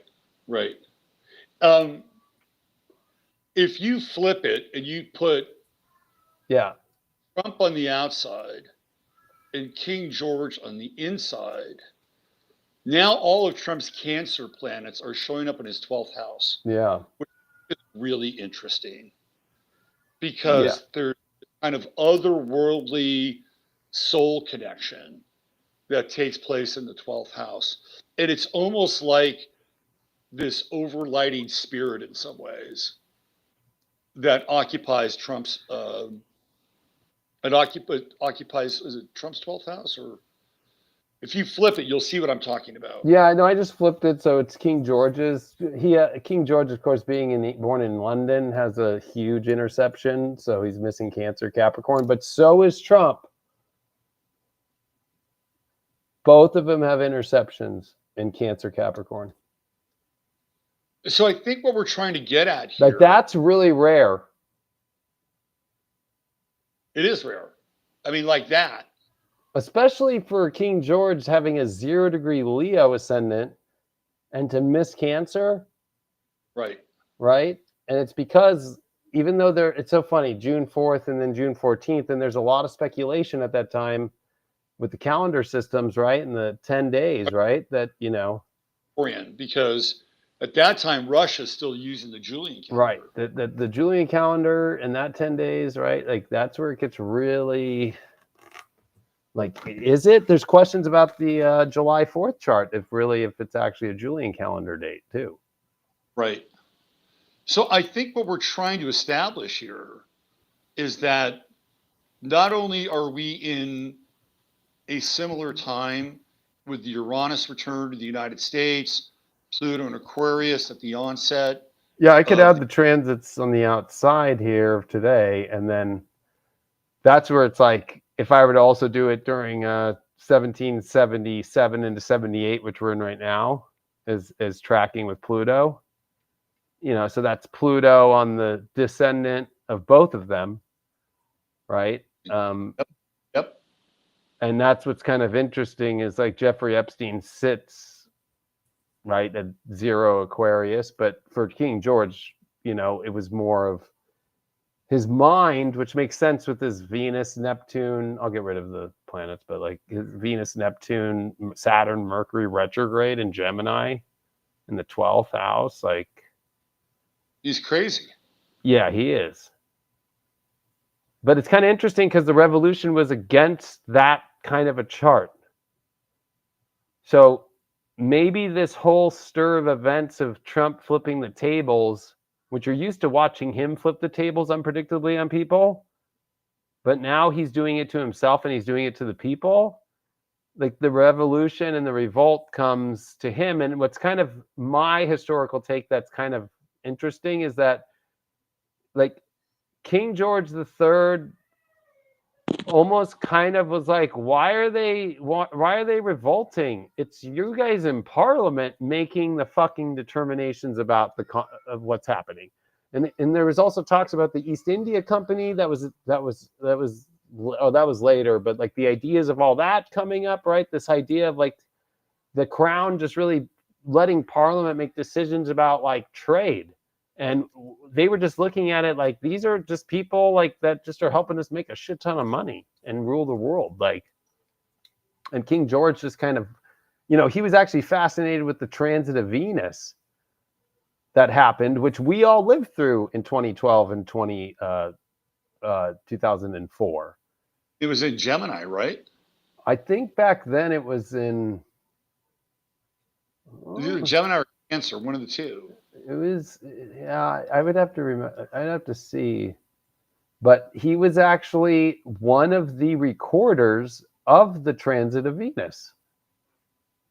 Meaning, that's one thing that's weird with Trump and Space Force and being obsessed with space, but doesn't really talk about it, or most people don't really kind of think. But there is that kind of like fascination with it, right? Although Trump doesn't talk about it much except for Space Force, doesn't go into it. That's the other thing, is he kind of promised the UAP thing. That's not happening. Or he gave us a waffle about the drone stuff that was happening in New Jersey and on against all of our military bases and all of our, energy sites and everything. It was just, yeah, we don't know. Well, I'm going to cut him a little slack on the national security stuff, right? Like, I don't think he can let the cat out of the bag of everything. Right, because I think that cat is that the Chinese are here spying, whether it was the balloon or whether it's the drones, and that our technology is not good enough to deal with it yet. So you don't want your enemy to know that we're that weak. Right. What do you make of, again, this is all aligned with Trump. Like in the last 24 hours, he says, we're going to build 10 new nuclear power plants, which is very Uranian, right? Like, nuclear power plants use uranium. Yeah, it's all for AI centers and for the new. Right, exactly. And even But crypto, Uranus, but crypto is getting edged out by AI now. yeah. That's why, you know, I think the whole crypto thing was very Pluto Capricorn, whereas like Pluto Aquarius is very the much more the AI and the robotics and what's coming. And that's the thing about Pluto. You can be scared like hell of the government, like you were in Capricorn, but if you just didn't let it scare you and didn't follow it, nothing bad happened to you. I think the same thing kind of happens in this Aquarius transit now. Is like you're so afraid of technology, like, you know, like, well, either don't be involved, or if you're involved, you're not afraid. Just understand how it works and you'll be okay. Like I just, you know, Pluto brings up so many fears that most of the time it's the people who actually become afraid of it are the ones that get hurt the most. You know, you bring up a really good point, because when Pluto was in Capricorn, I think one of the overriding fears was that people were going to be rounded up and put in camps. And, you know, every, I don't know, 8 months or so, there'd be these weird videos of trains with all these cars, you know, Mm-hmm. headed in a, you know, strange direction. And it was this fear of this kind of oligarchical top down rounding up of people. You know, the other side of it is cancer, right? You know, taking people out of their homes, relocating them. Like that was one of the big fears, I think, of Pluto and Capricorn. Yeah. And it didn't really come to fruition. Like that didn't really happen. So I think you bring up an interesting point around Pluto and Aquarius and the projection of fear. Yeah, and I think that what does happen though is like when people have the courage though and the fearlessness to rebel. I mean, this is Aquarian is about rebellion. I mean, it really is. I mean, and now you mix in the ruler Uranus in trine to Pluto that's sitting in Uranus's house. That's where you get when you get Uranus and Gemini and Pluto and Aquarius. That is the biggest rebellion to happen in the last 249 years was America.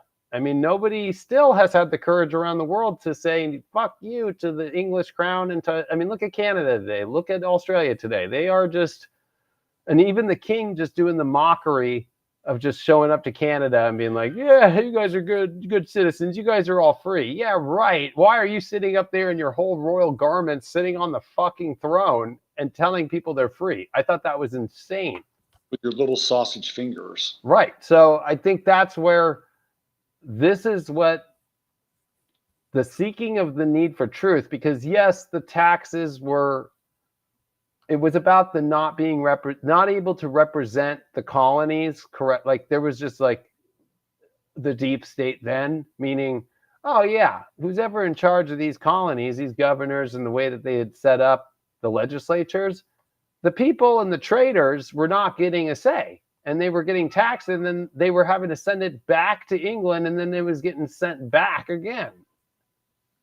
Right? So, but that was the main thing. A lot of it was, one, we know King George is fucking not even there. So we have no way to go to Parliament and talk to the people that are making the decisions. But King George is the king, and he's also the head of the church. So that's the thing that makes England a weird thing still to this day, is it's a lot like the Catholic Church. It's the Church of England. Right. And that's also a Pluto Aquarius thing, because that's when Henry VIII did it. And so America doesn't have, or the 13 colonies don't have any of the religious aspect to it, right? And so people have a lot of different ideologies and they want different things. And then that's where the idea of freedom of religion comes out, because the questions that never got answered was, are we going to have to follow the Church of England? Because remember, the Pilgrims came in 1620.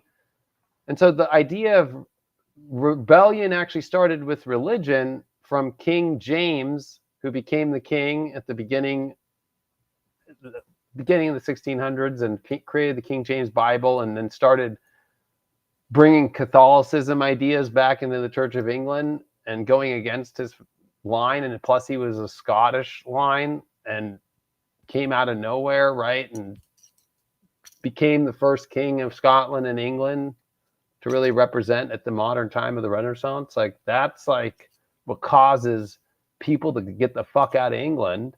But then you have multi-generations in America in the 13 colonies in the 1770s being like, we've been able to do whatever we want with religion for 150 years. Right. People are realizing that that's like a common thing we're seeing in the world with Iran, with Israel, right? Like, is America trying to say this is the only religion we protect is from that country? And we're going to go after that country because of their religion? Because that's actually the bigger question here. Because when you say, Iran's such a bad place, it's like, it's because of what? Their religion and their views of their life, and because it's centric to the government. Same thing with King George being the head of the Church of England and trying to get 13 colonies that are all people of multi-generations born in the 13 colonies that had no ties to a religion or government combined. And that's why it's part of the separation that's put into American politics and the idea of separation of church and state. Right. So even though Prince Charles doesn't really represent it to the point that he does, though. Well, he does on a certain level, right? But he doesn't have the same power as like a Muslim cleric who is also running a country, right? Yeah, I would agree with that. Yeah. A bit of a difference. Like, I would not call England a theocracy at all, but I would. No, they don't force the people to be part of that religion anymore. Right. Anymore. So I want to throw this out to you, because we've been talking about America and rebellion and revolution. And I don't know how much you've been paying attention to Spain over the last week. No, I can't say I actually have. Okay, so what's happening in Spain is that there is a conservative party there called the Vox Party, which is the voice of the people. And they're on a rebellion roll. And they just burnt down a mosque.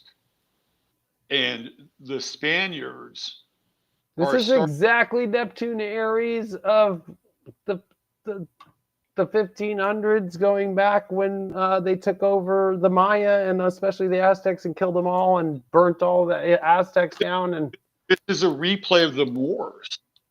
Yeah, this is the heiress return for Spain for all that too. 700 years, right? 700 years.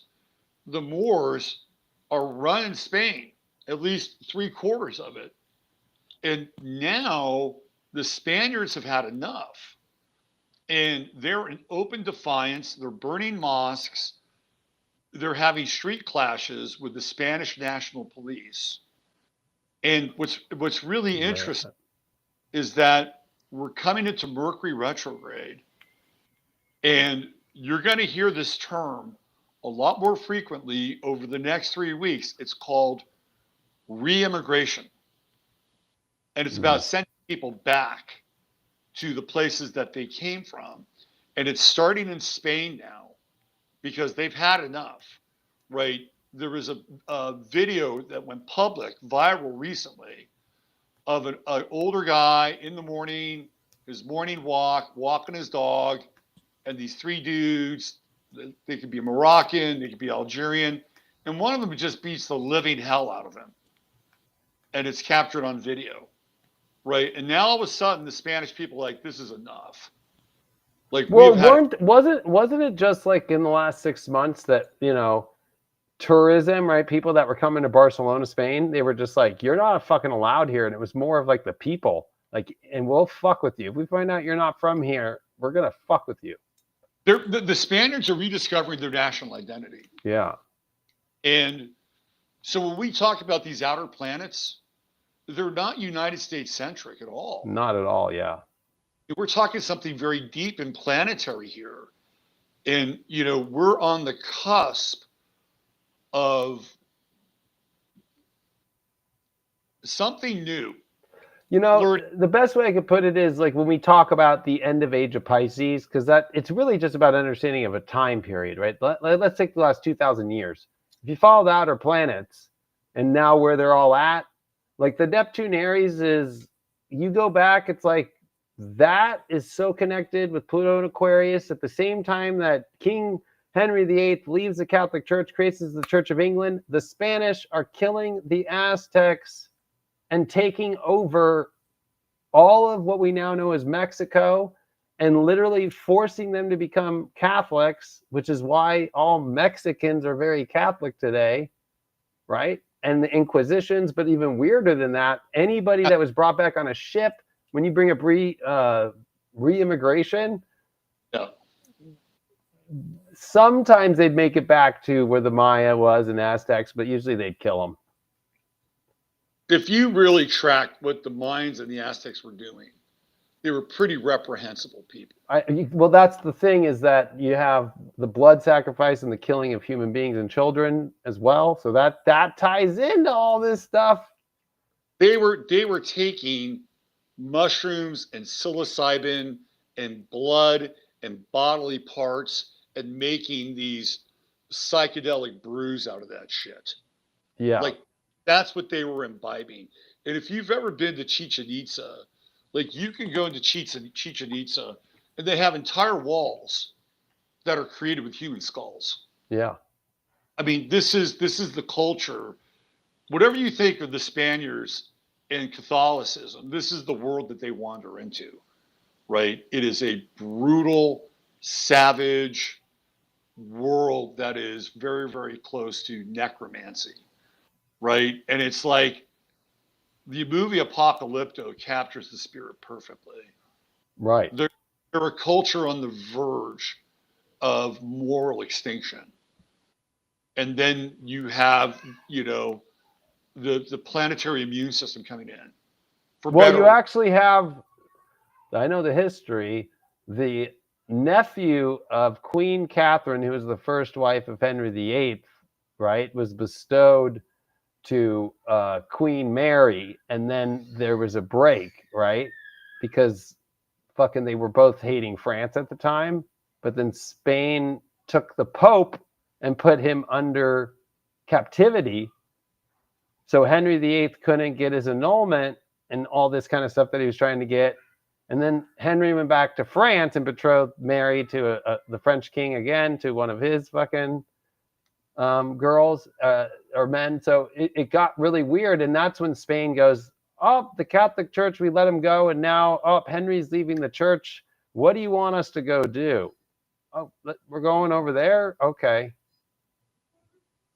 So actually, it's all tied into Pluto, Aquarius, Neptune, Aries. The Uranus Gemini is the interesting one that now you're getting like the fourth turning from what we think of, but you go back beyond 1776, you go into Uranus Gemini and follow that 84-year cycle back over the 1,000 years. It's radical stuff. I mean, we're talking about, especially with religions, where people and their origins are and their countries and what they fight for. And so now it's like, what it is everything that's happened in the last 2,000 years all clashing at once. The biggest of events that happened in our history all slamming together to have to reach their conclusions. Absolutely. You know? And even with Uranus and Gemini, you're wrapping up World War II. Yeah. Right. And the world the world we've lived in is like post the bombs drop. Right. That is the mark of the postmodern era. Yeah. So we haven't dealt with it yet. I mean, look at all the nuclear deals that have been broken up over the last couple of years with Russia. Now you have Iran that's pulling out, right? Like, uh-oh. I mean, like you're at a moment where the world that we thought we were always going to live in is never going to look like that again. No, it's not ever. It's not. And I think the revolution starts with this. I know some people don't understand it, but it starts with when you have a guy promising to do all this and you have everybody that rallied with it, and then now they're not going to reveal the truth. They're not going to. That is the revolution in America, that's what's like taking the country back. That's really, I don't think it's about making America great again. I think it's like taking America like straight back from it being stolen from a small select group of people that literally will do anything to protect. You make a really good point. And if you look back on the two major revolutions, aside from the American Revolution, you have the French Revolution and you have the Russian Revolution. And in both cases, you were dealing with a very disparate class situation. Also, maybe to a lesser extent in France, but France was coming through a period of drought, terrible weather. They weren't producing much food. Nostradamus predicted that, by the way. French farmers were trying to introduce English methods of farming. They were just starting to figure it out. Yeah, they were trying to get them to make potatoes. Well, that's part of it. I know, but I just, but there's always that hate between both. Like, there's always that hate. For France is the price of flour and bread. Right. And it's these women who descend upon, Versailles. There's like thousands of women, literally women that descend upon Versailles because they can't bake. Right. Right. There's a class disparity and there's a food issue. The same thing happens in Russia. There's a class disparity and they go through periods of famine because of these wars and all this other shit, right? And so those are the seeds of the revolution for both those countries. Now, you could say in the United States that we're well fed, that the division between the classes, while it's getting wider all the time, is still not at the same level as France and Russia. But there is a spiritual malnourishment that is taking place that is equal to the physical famine that those people were going through, because this idea that we would have a transparent government, that Trump would carry through on these promises, and that he would eventually deal with Epstein and all the child stuff. That's kind of like the equivalent of an entire harvest being wiped out. And so, well, and I would say there's a physical component with that. The EU has really done a horrible job since its creation, because now all these countries that are in the EU, they survive off importing technology, and every iPhone is America, but then it's being made in China, and then it's going there, and they don't know, do I make a deal with China direct? Then we're going against our allies who we need through NATO to protect us, right? Like, they've created this like impossible situation for anybody to get ahead in Europe. There's no way to get ahead. They've reinstituted a caste system, yeah, on these trade deals. And Ursula von der Leyen, basically whatever she says goes. right. And she's hardcore. Well, I've said this before, I think, on one of our shows, and you can go to her Wikipedia page. I don't know if it's still there or not. They should have scrubbed it. But her family, four or five generations ago, they were the largest slave owners in North America. Oh, they're Southerners, huh? Her family, right? So it's like, Ursula von der Leyen. You okay, honey? Sorry. All right. Does she want to be on the show? No, you want to come up, Aurora? Say hi. My double Leo daughter with her double Leo daddy. You're taking your brother's thing and you're putting it in your mouth, silly. She's trying to be like her brother. My dentist girlfriend would disavow that. The binky leads to dental work later on in life. You see these eyes? See that little troublemaker in there? Been there. Hi, can you see me? Hi. Can you say hi? You're on TV. Oh yeah, she's that double Leo in her. She can't hear because I'm wearing headphones, but it's funny because she's like the lights, the camera. She's no problem with it.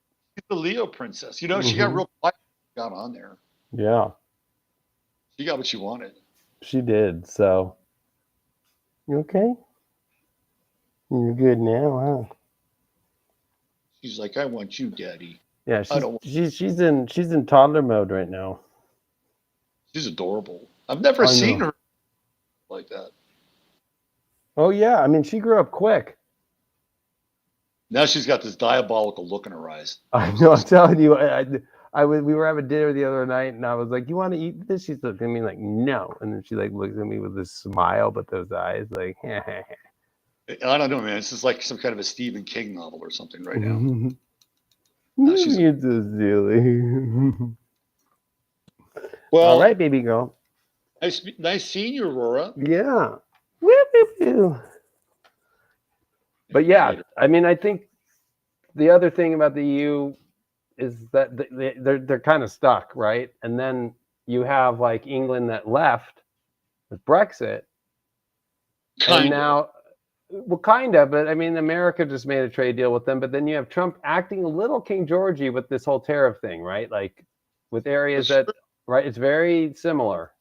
Connection. Right. So it's almost kind of like, I think Tucker Carlson brings up a great point about his idea about foreign governments' influence on America. I mean, it's okay to look at the Israel situation without being anti-Semitic. It's a foreign government. It's not about their religion or the people. It's just about how the government's acting and what we do or what their influence is with AIPAC.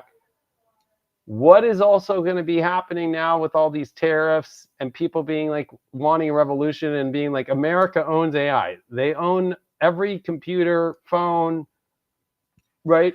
And we're in very technological times, right? So like, you know, that was also like in Europe at the time. Like, sure, there was people that had jobs, but there was famines. But in America, like printing presses were there. That's what Benjamin Franklin was doing. And like people were able to have more abundance. There was just more stuff going on and new stuff was getting on a boat to come in there more than just go to Europe or even be dragged into Europe. And it's like the same thing again. The French help us. What do? We sign our Treaty of Paris and we actually side with the English and go against our allies to make the deal and get rid of Canada, say, okay, you can have Canada. We sign the Treaty of Paris, and then that's what causes the revolution is like, these motherfuckers are freeing themselves. I guess we need to too. But then we don't show up to the support of the French for their revolution at all. Jefferson did. He helped write their constitution. Well, I mean, it's a lot different. They sent ships and ammunition and people and the whole nine. No, I agree, but Thomas Jefferson, you know, was. I agree. Yeah. But but I think that's what's going to be the interesting story because that's what follows in the next couple degrees up. Like once we get to like 10 degrees Pluto Aquarius, that it's all about Europe's crazy but really, French shit and all that. Would you want to be on the side of Robespierre? I mean, at the end of the day, right? That's not a battle I think Americans want to be involved with. And no. This guy people out into the city square and decapitating them today, right? So I think it's probably better that we sat that one out. Yes, and it ended up turning back into an empire and a Napoleon after it. Right.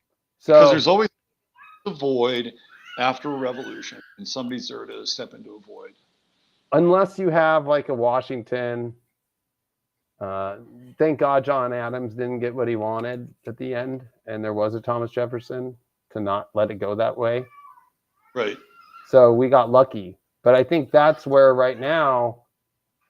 I think America is going to be a big part of all this because it ends up here. But I think I'm more interested in like after these opening scenes of 2026. And especially the chaos that I see the end of 2025 with Saturn, Neptune back in Pisces. These eclipses going to be in Pisces. Uranus going back into Taurus. And people have to remember, we have to go back into the deep states world. And that's what I think people are seeing now. We have our foot out of that world and can see that truth right now and be like, fuck, you can't play that game right now. But we're going to have to go back and combat that. And that's what sparks the revolution, I feel. Yeah, I would agree with you. I would agree with you. I wouldn't be surprised if right now the other flip that happened was Trump now is supporting Ukraine, right? More ammunition and telling Zelensky, can our stuff that we send you, can you guys hit Moscow now? Right. Like wait, what? So one of the guys I follow that like does the Trump interpretations, I just posted it on my Instagram. He's like put it out today, and I thought it was so smart. He's like, "Oh, Gen Z, the greatest generation of all time. I'm so looking forward to sending you to battle. You guys are great influencers. You guys could bring your GoPro cameras and do it, but you got to go to war." Right. What's going to happen with what's happening right now? And I don't think people are thinking smart enough to think we are in the window of draft one missile that Zelensky gets of ours hitting Moscow and hitting the wrong thing in Moscow, an attack on Europe, a NATO triggering Article 5. You're in it. And under the guy who won't give you the truth about Epstein, is he going to give us the truth about what's being said with all these world leaders and how Macron's calling up Candace Owens like, stop talking about my fucking husband. I mean, my wife. Trump is calling Candace Owens. I know. Yeah, Trump is, but it's about Macron. Like, hey, he's my buddy. Don't talk about it. And then finally, just in court, the people that were questioning about his wife, they got exonerated that actually, though, like they are bringing truth in here. Right, exactly. I mean, that, again, that's France, right? And we're talking revolution. So the revolutionary spirit is global here. And so, yeah, I mean, is it going to be prevalent in this country and initiated by the guy that was supposed to spark the revolution, but inadvertently sparks a different kind of revolution? And, I mean, right? I think this is what we're talking about here. It is. I mean, and that's where the elephant in the room is about Israel and Iran. And especially, I mean, you have Kanye West coming out with a Hail Hitler track that gets banned in America. You have Elmo's account that just got hacked and told to kill all the Jews. Right. I mean, I don't think people realize, like, I think it's just noise to some people now, like, oh, whatever. It's getting to where it doesn't have to go to these extremes, but it is because people keep the elephant in the room and they don't want to talk about it. And it does look worse than it is, maybe. Or maybe it really is that bad. Maybe Israel does have more control over the government. Maybe this whole Epstein thing is really about protecting Israel. Because that's the same day that Netanyahu was Uranus Gemini 0 degree. The moment it went in, there's Netanyahu sitting in the White House, making a deal with the president. And then the president coming out and being like, the Epstein thing's over. Right. The day after. Like, what? Yeah.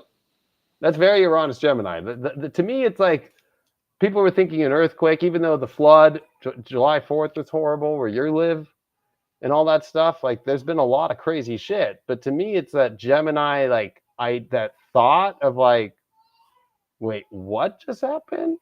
What's happening? Or then Israel today bombed Syria, which is supposedly who we're supporting now. And that was how they carried all the operations out to Iran over this last 12-day war.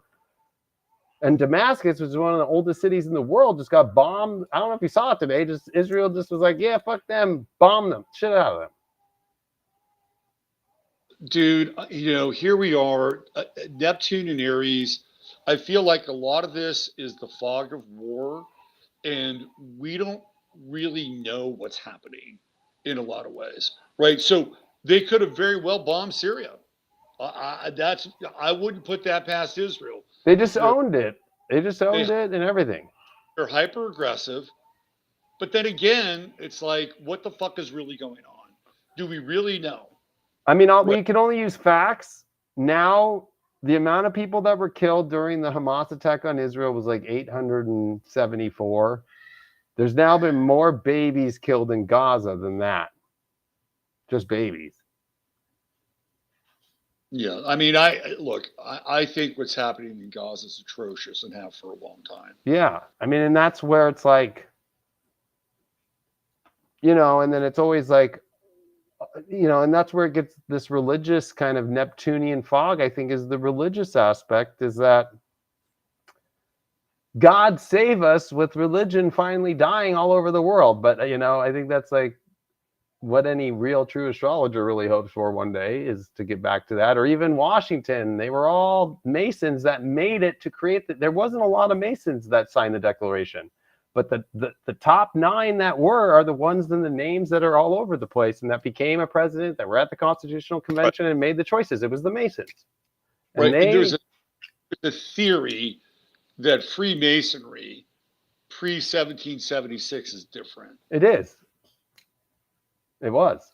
It's definitely been. It changed actually during the Civil War, because the Civil War was backed by the red and the blue Masons in the North and the South. And that's why Robert E. Lee it was all Mason stuff in his treasure trove that they found underneath, right? It was 85% Mason books and Mason things and Mason. It was all they're collaborating and all that shit. You have Adam Weishaupt, like basically infiltrating Freemasonry in 1776 through the Bavarian Illuminati, right? That's when it begins to change.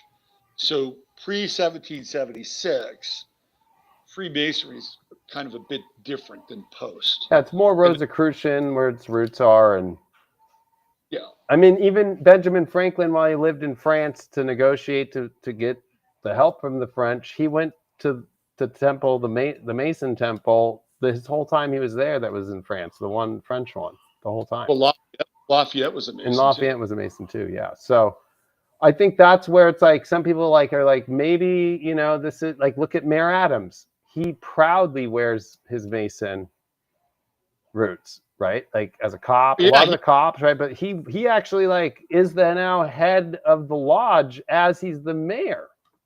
Right, 33rd degree Gracie Manor. He and all of his right-hand men and left-hand men, they got all initiated in the 33rd degree in the same day. Mm-hmm. The pictures are out there because they didn't hide them. They put it out like, hey, here we are. I think he's a Prince Hall Mason, just to clarify it. I mean, that would make more sense. And he's a mayor right now. Right. But if you look at like the head of NASA in 2021, he was a 33 degree Mason that Biden put in there. Like, it's like. Well, so from what I understand, everybody that was a part of NASA in the early space program, they were all Masons. Oh, yeah, because if you I follow California Masons, and we have to remember NASA is Florida, Texas, California. Those are the 3 states. So if I follow the California Mason one, they proudly put up a 33 degree Mason and getting some huge role in NASA all the time. I'm always like, you're the director of this wing of NASA. You're the director, it's like, they post it publicly. So it's not like conspiracy, it's like. They had to keep secrets, right? So you employ your Masonic brothers. Right, and even the Pluto Aquarius transit is Washington himself wearing his Mason, everything that he can to show the America and be sketched in all of his Mason aprons and wearing and using the actual, I'm not going to give away all the secrets, but using everything that is in Masonry to show he's a Mason. And that's what all the symbolisms are used in the pedophile rings. If you look at the Senate walls and you see the corner edge, are like, people are always like, those symbols are for pedophilia. I'm like, yeah, it's Mason symbols. Like, they're old. Yeah. But I think that's where this gets like, is Trump a Mason? I almost feel like he's not. I almost feel like he's the. Oh, I saw a ceremony where he got initiated into something, and it was in Scotland. Oh, okay, and I mean, that is true. He does have, of course, his golf course there. He is very proud of his Scottish heritage, and actually Masonry started in Scotland before England. So he got initiated. He's probably part of the Scottish Rite part, yeah. By this woman, and there were some and he's always been quick to have some money, right? Like if you watch him handshake Macron, right? Those are not regular handshakes. Correct. or all the little symbolisms that they're doing when they talk, or even the pictures. Like when they're doing this all the time. Yeah. Even Patrick Bet-David is doing this. I think he's a Mason now. Well, especially down by the navel, right? I mean, it's all down the by sacral. the military or anything. Yep. It's all by the sacral, and they're focusing that energy theoretically into their sacral region. Yeah. So that, that they can be more. You know who I saw do that one night? Who? You ever see Massive Attack? Yes, I actually have seen them twice, but yes, and I actually used to listen to them a lot. I'm an old school raver for sure. So they have a guy who sang with them named Horace Andy, who is a reggae singer, and he did that fucking symbol all night. This one? All night while he was on stage with Massive Attack. And that was the first time I really saw it. I'm like, what is this guy doing? From my research, this is your new, and you're getting your opportunity to kind of flex and show that you can handle it. Yeah. But it's not, it's not here by your heart. It's always down by your junk. Yeah. Yeah, that's where they're always doing this thing. Especially sitting down. Angela Merkel used to do it too. I know, and Patrick Bet-David's been posting pictures like that with pillars behind him and stuff. I'm like, hello? No, he's been initiated. Right? So I think that's the other part. I mean, I think this is where maybe we have to talk. We say we have to, but the JD Vance, the Marco Rubio thing, because that's where I think the number one, maybe everybody's asked this question right now. Would I be better off if just JD Vance took over? Whether you're a Democrat, Republican, a MAGA person, an independent, or a libertarian, everybody has asked that question, I think, in the last month. Okay, can I kind of unspool my fear? I would love to have you unspool it, yeah. All right, so I have been really fascinated by generals who seize power and their stories. And it started with Stalin, who is obviously a general in the Soviet army, and he is Lenin's right-hand man. And Stalin's personality, first of all, he's a Sagittarius. Let's put that right there at the top. Yeah. Sagittarius, and his personality is not ostentatious. Right? He's all about protocol, and he will do whatever Lenin tells him to do. Like if Lenin says, go blow this up, Stalin will do it. Right. Lenin says, go kill these people, Stalin will do it. Go kill everybody in the fields and hide it. And when people come into Moscow, they won't know, and keep the trains far away. Stalin doesn't care. He's the complete opposite of Trotsky, who's very theatrical, very intellectual, likes to draw attention to himself. Stalin just is the hatchet man on the down low, right? And so what he does is he eventually moves himself into the secretary position. And he's one heartbeat away from Lenin. That's what Hitler did too, but he wasn't military, except he was in World War I, but yeah. So when Lenin starts to fall ill, he calls for Stalin. And Stalin goes and meets him. And Stalin is so smart. He knows that Lenin isn't long for this world. And Trotsky was kind of like psychosomatic neurotic. And he convinced Trotsky to go have a vacation on the Red Sea so he could kind of recuperate, right? Because he knows Lenin's going to die. Right. So he goes to see Lenin, and Lenin says to Stalin, we kind of fucked up. And I have a new blueprint for the country, and I want you to lead Russia into this transition. And Stalin's like, no problem, Vladimir, right? No problem. I will take care of this, right? So he goes back to Moscow. Lenin dies. Trotsky's not even in the country. He's not even there for his funeral. So do you think Stalin implements Lenin's plan? No. He's going to implement Stalin's plan. So what does Stalin do? He moves into a position of power, and becomes Stalin, right? Yeah, Frank truly makes it a communist, what we define as the first real communism empire that you could Stalin, ever see. Stalin is one of the most evil, I know. ingenious people you'll ever run across.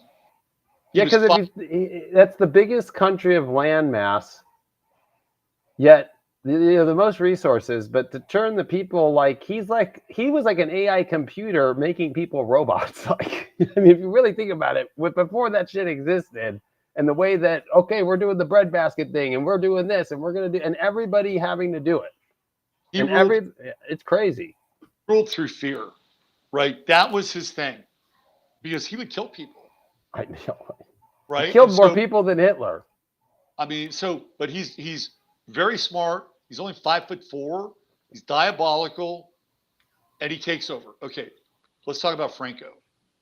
Franco is second in command in Spain, and they're having a revolution, and basically it's the communists, and they're Right. fighting loyalists.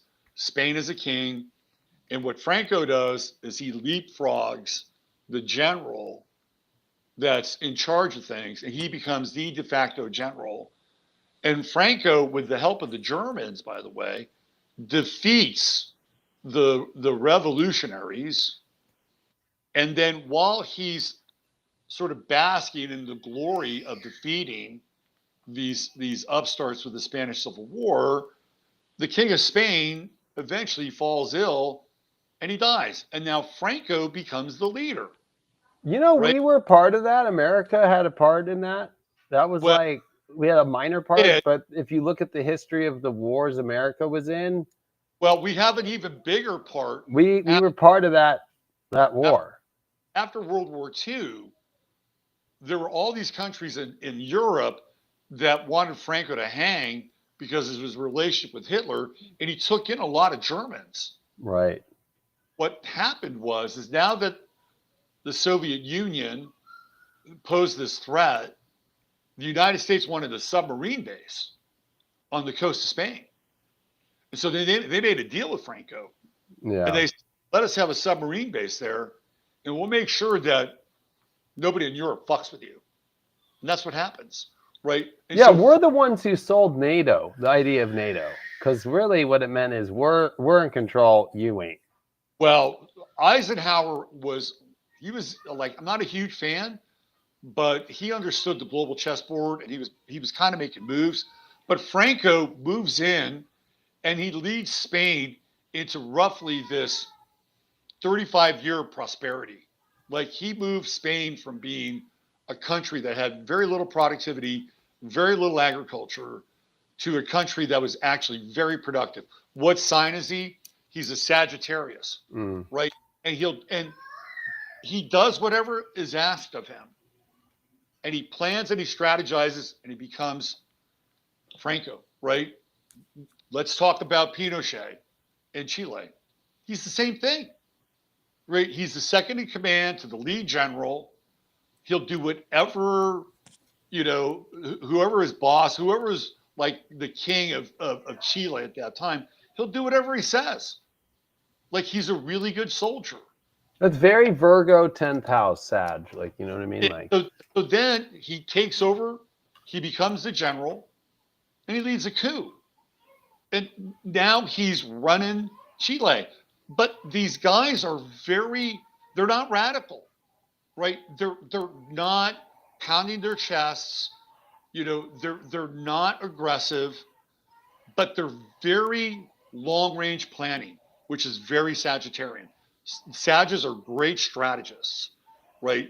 So Pinochet falls into that category. Let's talk Brezhnev. Brezhnev is right behind Khrushchev. Same thing. He's a general. And what does he do? He just does what he's told. And eventually he moves what's his name? Khrushchev out of the way. right. Well, Becomes the keeps that whole USSR moving That's through right. the longest communist party rule of all time is USSR, and from That the right from the beginning of 1900s all the way to 1991. He's a Sagittarius. Right. And he's demonstrating these same principles, which are kind of like this moral philosophy: don't rock the boat, do what you're told, strategize long term, and when your time comes, you pounce, right? Maduro in Venezuela, Right. Chavez's general, he does the same thing. And what sign is Maduro? He's a Sagittarius. So Sagittarius has this really interesting way of making themselves indispensable without drawing attention to themselves. And when the time comes, they pounce. Now, Steve Bannon is a Sagittarius. And if he didn't Right. have a big mouth, he could probably do what these guys have done, but I he mean, can't. but he did start the movement. Like, so this goes back to me and this whole like MAGA thing, right? Actually, it was Reagan who started the term, but like Trump is the one who made it more strong of a term. But Bannon's the reason behind that. That wasn't because Trump, right? Bannon's the Tea Party movement. He is So, the right. like during Obama, right? It's like, oh, Obama's doing exactly what we thought he was going to do, right? So the Tea Party movement, it comes out of the Jupiter-Uranus conjunction in Aries and the 2011 and all the craziness of Uranus in Aries as Steve Bannon pops out. Of course, the what was it? Wall Street, Occupy Wall Street, and then of course the red. Gosh, everybody always terms nowadays. The spring. Oh, the spring revolution. The spring revolution in the Middle East. Yeah, those are all color revolutions. Right, and it's all, but Bannon's in that for America, for the Tea Party movement, and Rush Limbaugh starts turning his tune. Everybody starts turning in, and even the Charlie Kirks, everybody was working under Breitbart, and all these things come out of all that. But Bannon is the general, right? He's got that Sagittarian big picture view. The only thing that separates Bannon from these other guys is that Bannon draws too much attention to himself. Well, and Bannon was actually an officer in the Navy. So, absolutely. But these other guys, they were not ostentatious. Okay, so this brings us to Marco Rubio. And one of the things that I have been noticing about Marco Rubio is that he demonstrates a lot of the same behavior that these generals in waiting exhibit, right? Like Rubio is doing two jobs right now. I know he's Secretary of State and he's in charge of, well, he was USAID. That's now gone. But he's also, what is he doing right now? He's also doing like some kind of envoy or something too, right? Yeah, it's like, but he was, I think, the head of USAID. He had taken over that, and they never did find a replacement, and they just cut it completely. So, do you ever hear Marco Rubio complain? No. He just does. Oh, he had a little bit of an outburst recently about Israel, but let's put that aside. I think with him, to cover him on that, it's kind of like that dude's being asked to do like Hail Marys right now in this world, right? And there's stress and Trump flipping and having to act like he's not flipping, and like setting up deals that are probably good for everybody, but then Trump or whoever, or it's that other country flipping on him, right? That's not an easy job. That's probably the hardest job as Secretary of State. Watching him. And he makes himself indispensable. He does everything he's told. He runs against Trump, loses in 2016, and then when he's in the Senate, supports Trump throughout at the most random times too. Not like all the time, right? Like Ted Cruz kind of becomes a Trumper really quick. He's like the guy in the background who pulls through at the right moments. Like, oh, Rubio pulls through. Okay, we're good. And even when Trump basically calls him a male hooker, right? The whole bubble boy thing is Marco Rubio going to these bubble clubs with these older men. Yes, because I heard one thing about this, that he thinks of him like Mario Lopez. Right. in Mario Lopez's way of his Right. life. So Rubio becomes this indispensable character inside the Trump administration, and you just don't see him coming. Right? You don't see him coming. And I would say too that he brings a stability factor that even the left-wing media, I won't say MSNBC, but at least like CNN, more middle-y left, right? It brings people to feel a little bit more calm, and they actually take Rubio seriously, if that makes sense. Like what I've noticed on all the talk shows that he does, the Sunday shows, they're actually not like assaulting him like most Trump admin people. because he has this, I wouldn't call him stoic, but he has this unemotional way about him. Yeah. Right. And if you look at the synastry chart between Trump and Rubio, Rubio's Saturn is right on Trump's midheaven. So he's kind of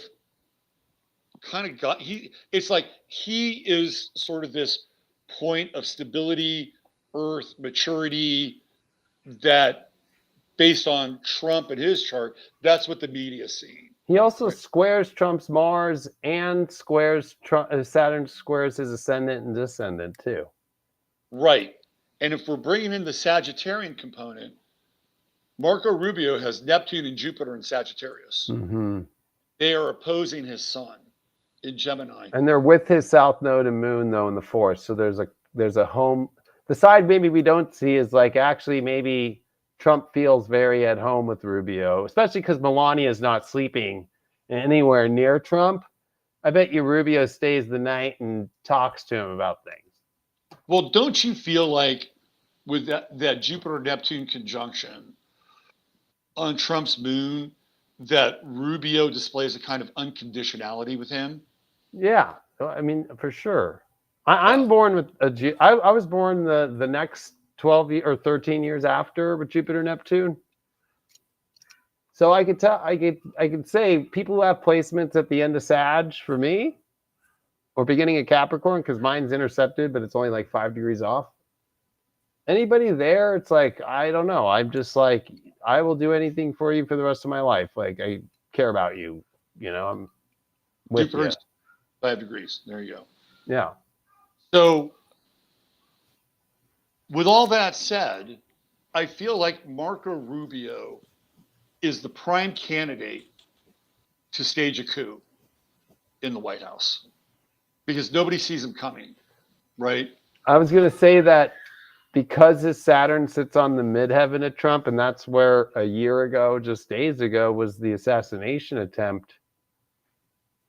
You know, we don't get anything out of that either. That's what's really, if Trump really is about exposing the deep state, wouldn't you would have all the info and you'd be able to expose what's going on. And then the way that Ted Cruz with the Tucker interview just told America, oh, everybody knows that it's Iran. We all learned that from a Tucker Carlson interview. Right. From Ted Cruz. And then and Tucker's like, well, I'm just learning this.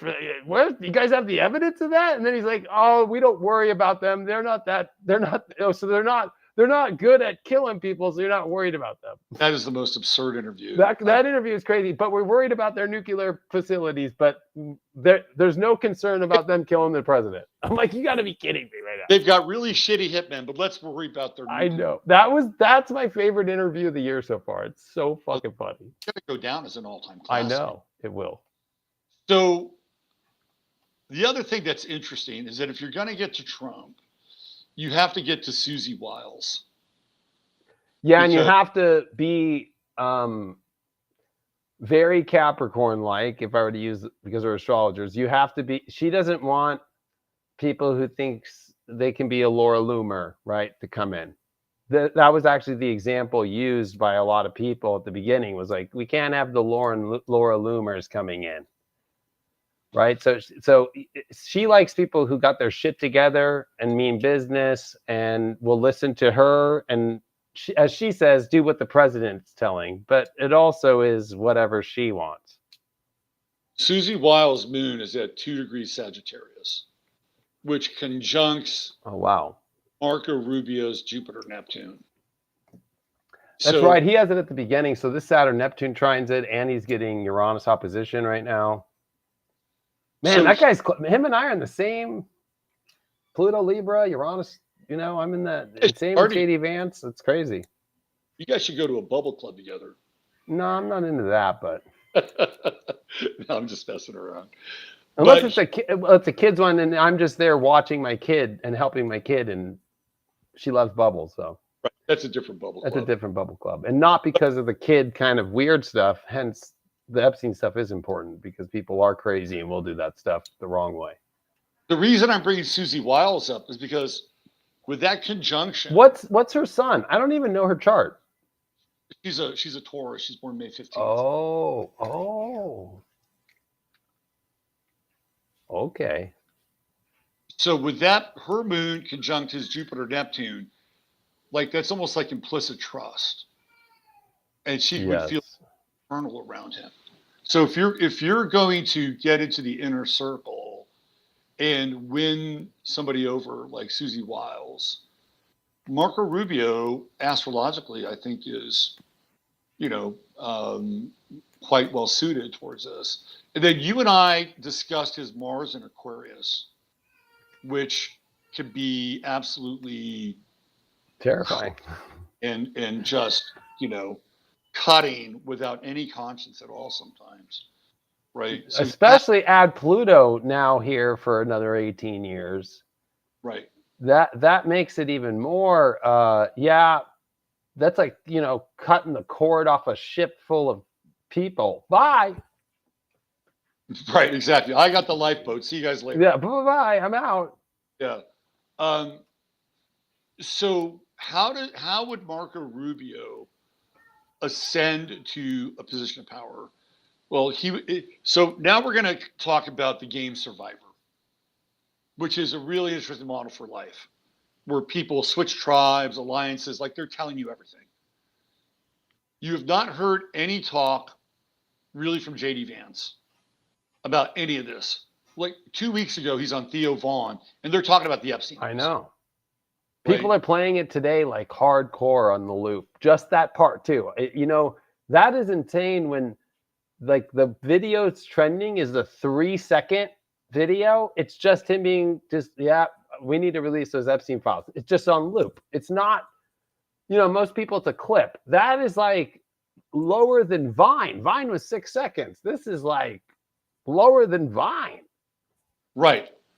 Let's release the tapes. Ha ha ha. Right. I mean, that's really what it comes down. They're both laughing. So I've been watching JD Vance, and his body language around Trump is becoming more and more uncomfortable. Like I can tell he's not really into him.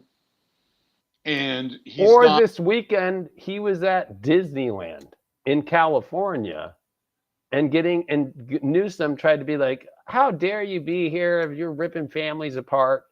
He didn't respond to Newsom till he got home on Monday, and all he wrote was, had a great time, thanks. Which I think is hilarious, right? Like, to me, I'm like, that is exactly how you deal with Newsom. But that's where he's not even retweeting anything about the Epstein things, but he'll do the immigration or the build, not the Build Back Better, but it's the same hand. That big, beautiful bill. Big, beautiful bill.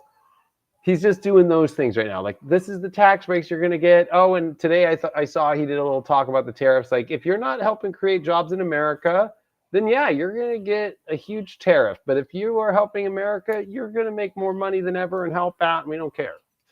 So he's sticking with those 10 points that Trump put out. But he's not doing a whole lot more. No. He's actually cut down like by half to maybe 3/4 of what he was doing. And he's not responding to any of the Epstein stuff. He's not, like Matt Gaetz or Dinesh D'Souza. I know Dinesh has gone full cult. Right. But he's not doing those things. And he's not doing those things for a reason. And it's because he doesn't want to be associated with it. Which is smart. But he also has a team of people that are very smart. I guarantee you, because I think what I'll throw my curveball is Elon Musk. He's the curveball right now. Is like when you have Peter Thiel and you have the I'll call it the new awake Silicon Valley, right? She's okay. You have the new awake Silicon Valley. That's the team advising JD Vance. But that's where Elon, I guarantee you, is not talking direct to Vance, but he's talking through the Silicon people to JD. Well, so Elon Musk has all those Cancer planets, right? Yeah. And up in JD Vance's 11th house. So they have a social connection. Totally.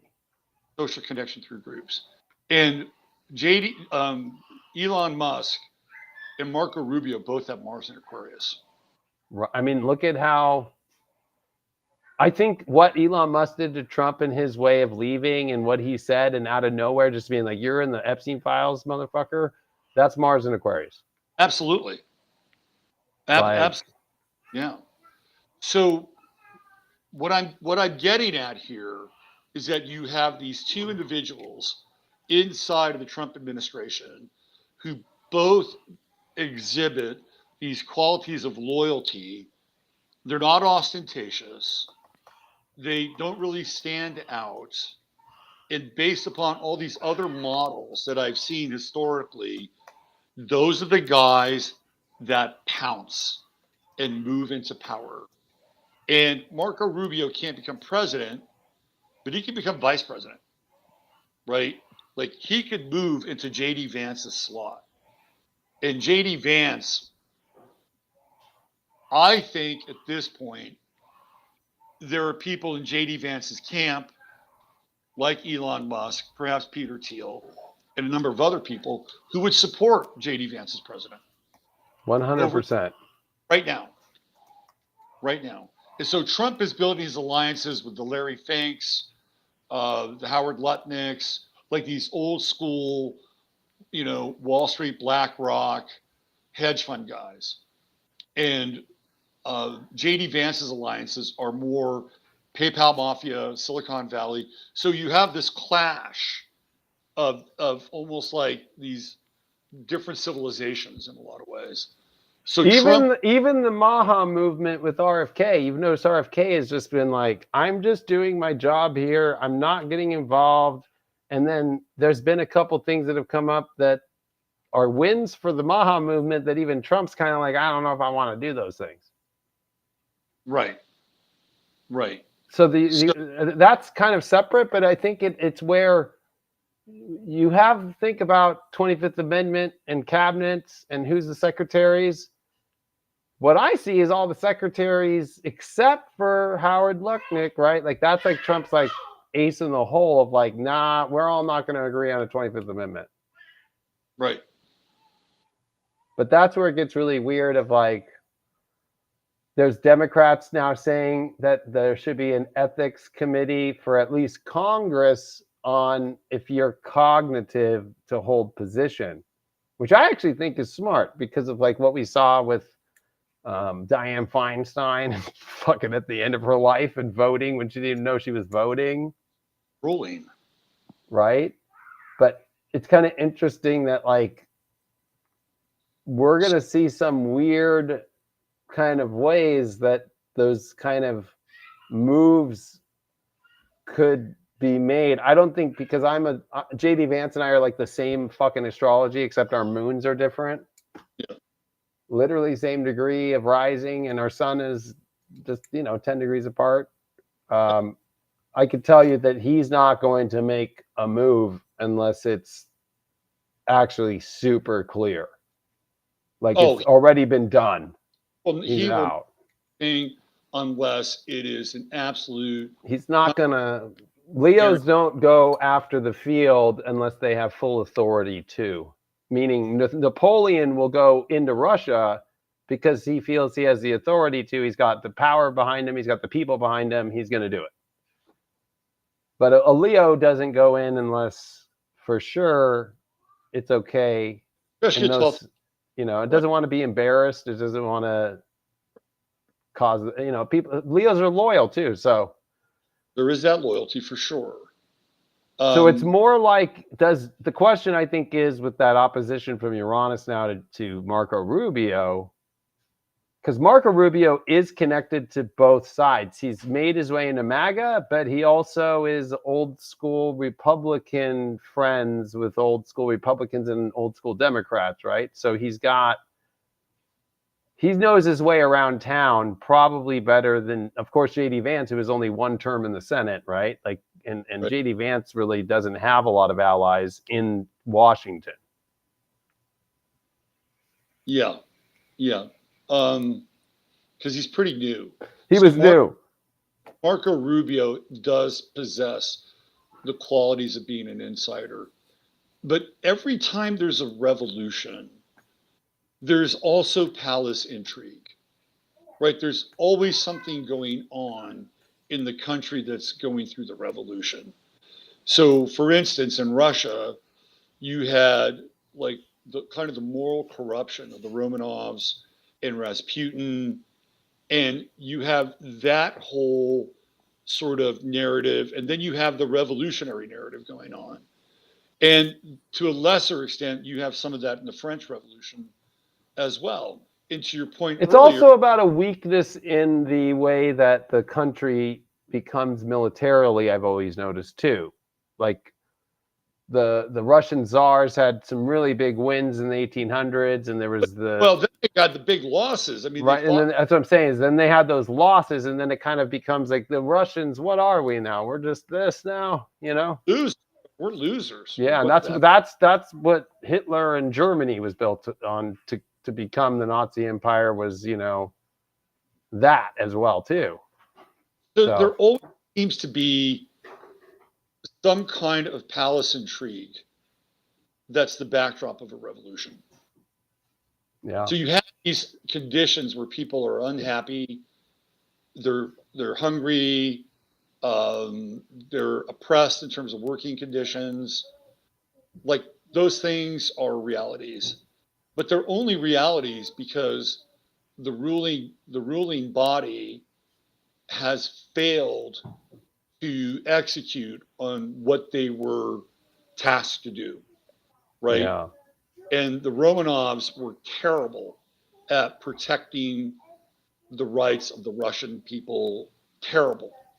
Um, Louis and Marie Antoinette, a little oh bit yeah, better, but they were way behind on reform, right? And so when you have a revolutionary movement, there are there are people that are connected to the sources of power that like who really sold out the Romanovs? It wasn't the Bolsheviks. It was the other aristocrats.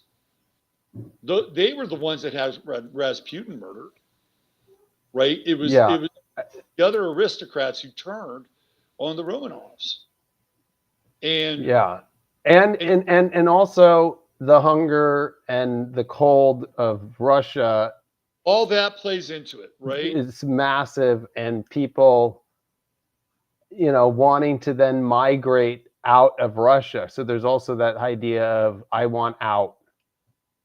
If I'm But a not lot of people, if I don't love it enough to do a revolution, then I want out. So there's Russians who start migrating to other places. Like I'm done here in the late 1800s and stuff. Like I'm out. right? So that said, I'm just looking at these two characters inside of the White House, both of them demonstrating principles that I've seen before historically. And when you look at the Jupiter Neptune conjunction in Sagittarius, and Sagittarius being the key sign here, in Marco Rubio's charts, you just don't see him coming, right? It's the Jupiter Neptune conjunction that is opposing his sun. You don't see him. You don't see him. Right. I was gonna actually I'm gonna screen share this from the Situation Room, right? About the strikes in Iran. So of course there's Trump, and you've got JD Vance, but look at who's on his left wing, Marco Rubio. If you go back and look at right, the press and Bondi, JD Vance isn't even in the picture. Right. Or like here's Pete Hegseth, and he's with Marco Rubio, and then here's the Joint Chiefs of Staff with JD Vance. It's kind of interesting because there's been, I don't know if you saw that same Uranus Gemini Netanyahu meeting, but Radcliffe is like, yes, about the money and the weapons going to Ukraine, and then they blamed it on Pete Hegseth for holding the weapons, and Pete Hegseth's not happy about it. And Radcliffe's like looking like he's jerking off, like having too good of a time. Who's Mr. Devil? That's Susie Wiles right here, right? Yeah. Susie Wiles. Who's that next to her? Doing that's what's his name? He's a general on the Joint Chiefs of Staff. I think he's the head of the Army and the Air Force. He's the Air Force. He's the Air Force guy. Yeah. Look at that. He's making a bold statement there, isn't he? Yeah, very much so. I mean, and this is from the White House. These are the pictures that were about that when the strike with the B-2 bombers. And also, you have to, I mean, even though I didn't want the strike and I didn't agree with it, and I still think it was a waffle, like, I think it was interesting that they did do a very deceptive move which was a smart military move. Like, these B-2 bombers are going here, but actually these are the ones going over here, right? There was some interesting military tactics there, but.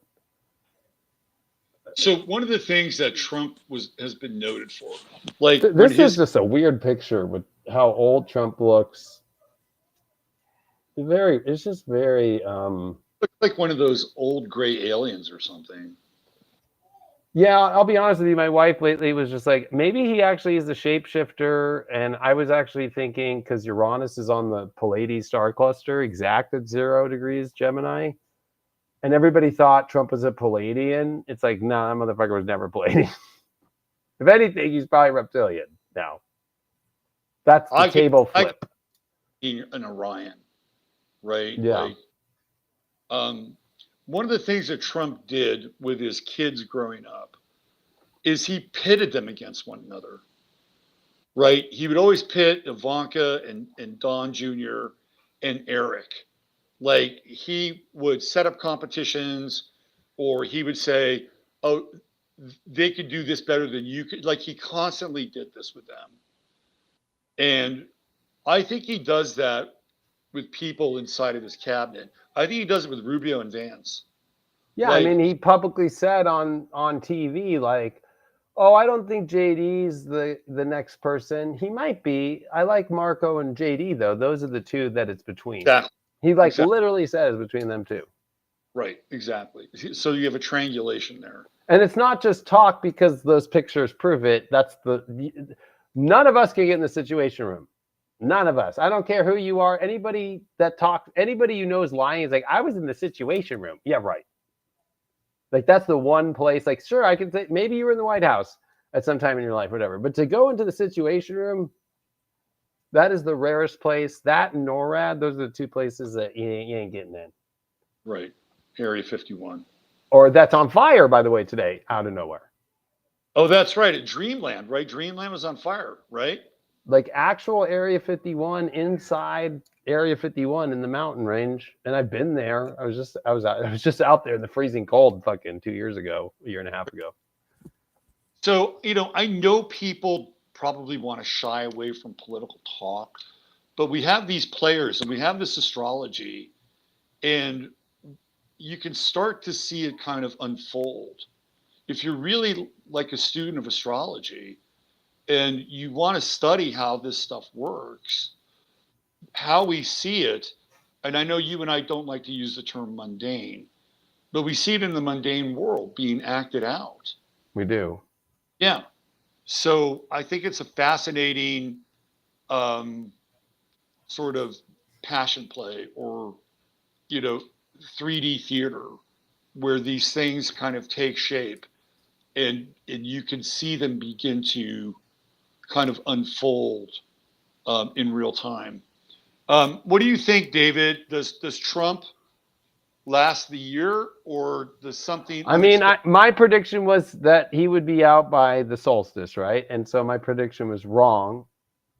But the calls for his impeachment by Elon Musk and a lot of the world in the weeks prior to the solstice, I think that was the energy I was seeing in the astrology.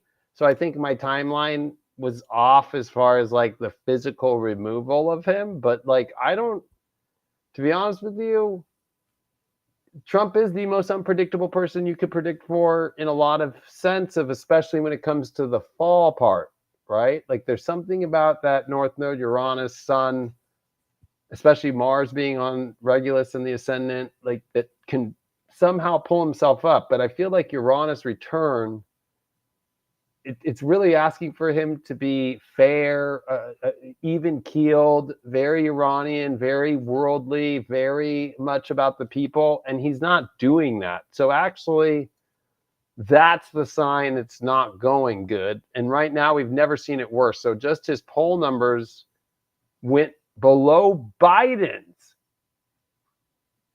just in the last day. Yeah, that's right. So, but at the same time, if you do the math, it kind of makes sense. it makes sense. I think this Mercury retrograde is not going to be good with him, and it's going to be in his 12th house. It's going to go over that Pluto. And really, when that Mercury and Pluto were conjuncting, Mercury's conjuncting his natal Pluto, was when a lot of this stuff was like on everybody's mind. Like, what the hell is he going to do? And then Uranus went into Gemini, Mercury started coming off it, and boom! Oh, this is really everybody's like, he's got an astrologer. He doesn't, or they're the worst astrologer of all time, because whoever's guiding him right now is not thinking consciously at all. Right.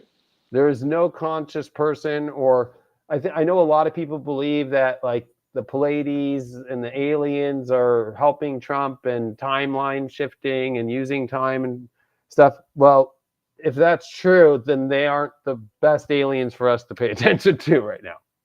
Right. They're not really doing a very good sell job, are they?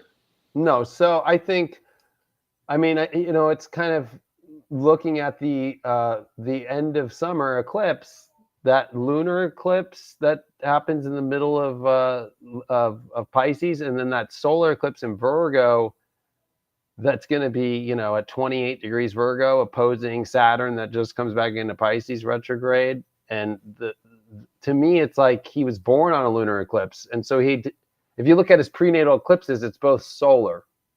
There's no prenatal lunar, because he is a lunar eclipse. Very rare. So it's actually like the lunar stuff that will actually be his fail, because he was born with a North Node Sun. So that means, of course, his North Node eclipses are solar, not lunar. And he was born on a lunar South Node eclipse. So the fact that this lunar South Node eclipse happening in Pisces, squaring his lunar eclipse, and really at a time where, Saturn, Neptune coming back into Pisces, and it's not going to deal any good energy anymore to any lies or deceit. Mix that with a Pluto opposition he's in, or weird, right? Last year, Sun came into Leo and opposed Pluto in Aquarius at 0 degree, and it was Pluto retrograde at like 0, like it was about to come back into Capricorn. Right. What's weird is that was when Kamala Harris was like being talked about, and they were shotgunning her to become the nominee after the Trump got shot. Then they did an early debate, right? And then it was like, move on to Kamala. So now we're coming into the Sun in Leo that's going to oppose Pluto, but it's going to have the trines of Saturn, Neptune. It's going to have that sextile to Uranus and Gemini with Mercury that's retrograde. Like, I think this Mercury retrograde is going to bring a bigger shock than Uranus, because Uranus, it really feels like dark secrets uncovered. Yeah. So with that Mercury, and bring in the light of Leo to it, right? Like Leo is reliable to always bring the light to it. Leo rules children. Yeah, it does. And that's a great point, because I think that's what everybody's always rooting on. And if we just look at the fact that there's so many pedophiles, there were TV shows about it 20 years ago, and how many times did they catch a predator, like in chat rooms? I mean, that was 20 fucking years ago. Those were great. I mean, they were great, right? But it's horrible that was just like normal. Or even James O'Keefe catching some of these guys doing it. But the real crazy part is how they tried to normalize it during the Biden administration, being like, you know what, pedophilia is love too, and these people just that's who they love, and that's how it was in the old days. Right. Or the fact that they've put children through this whole LGBTQ plus thing. I don't have a problem with that community. I have a problem when it goes under 18 and trying to infiltrate and cultivize and make it a cult for young kids. I don't care if you're trans or gay or anything. But when you're trying to convince a kid that hasn't developed themselves and doesn't understand all this stuff, that's my line. And so children are suffering in every level. The health children now are like 70% going to be on insulin, have diabetes, overweight. So, they're getting attacked on every level. So let me ask you a question. I am all for the protection of children, and especially if this was something that was implicitly promised to the American people. I'm all for it, right? We need to protect our most vulnerable members of society. But let me throw this out to you. What if this obsession with children and protecting children that we have in this country isn't really about the children themselves, but it's about people's relationship with holding on to a slightly infantile relationship with authority, right? Like, we're going to ask Donald Trump, Big Daddy, to go and solve all of our problems around children. And maybe it's the child in the person, or it's this kind of stunted growth that we have in America, where we hold on to childhood and adolescence for too long, right? Maybe this is kind of part of the problem. And I'm not saying that we shouldn't forget Epstein or any of this. I feel like we need to get to the bottom of it. And maybe if we get to the bottom of it, we might be able to move past it. But there's something about this that the longer we hold on to it, it feels like, what are we holding on to? Right? What are we holding? Yeah. You know what I mean? Well, I was going to say that the number one cause of childhood suffering, and this might trigger people, is parents who put their kids in daycare from 0 to 3 years old. And that's how America is run, right? Yeah. So the government only incentivizes you to write off taxes, or, making sure that companies, not legally, but like kind of as like force the culture through feminism, actually, to create women to go into society and work, and then just throw your kids in daycare and go to work. And there's no maternity leave. So this is like where the Bernie Sanders side of things comes in, right? Where what they fight for with socialism stuff.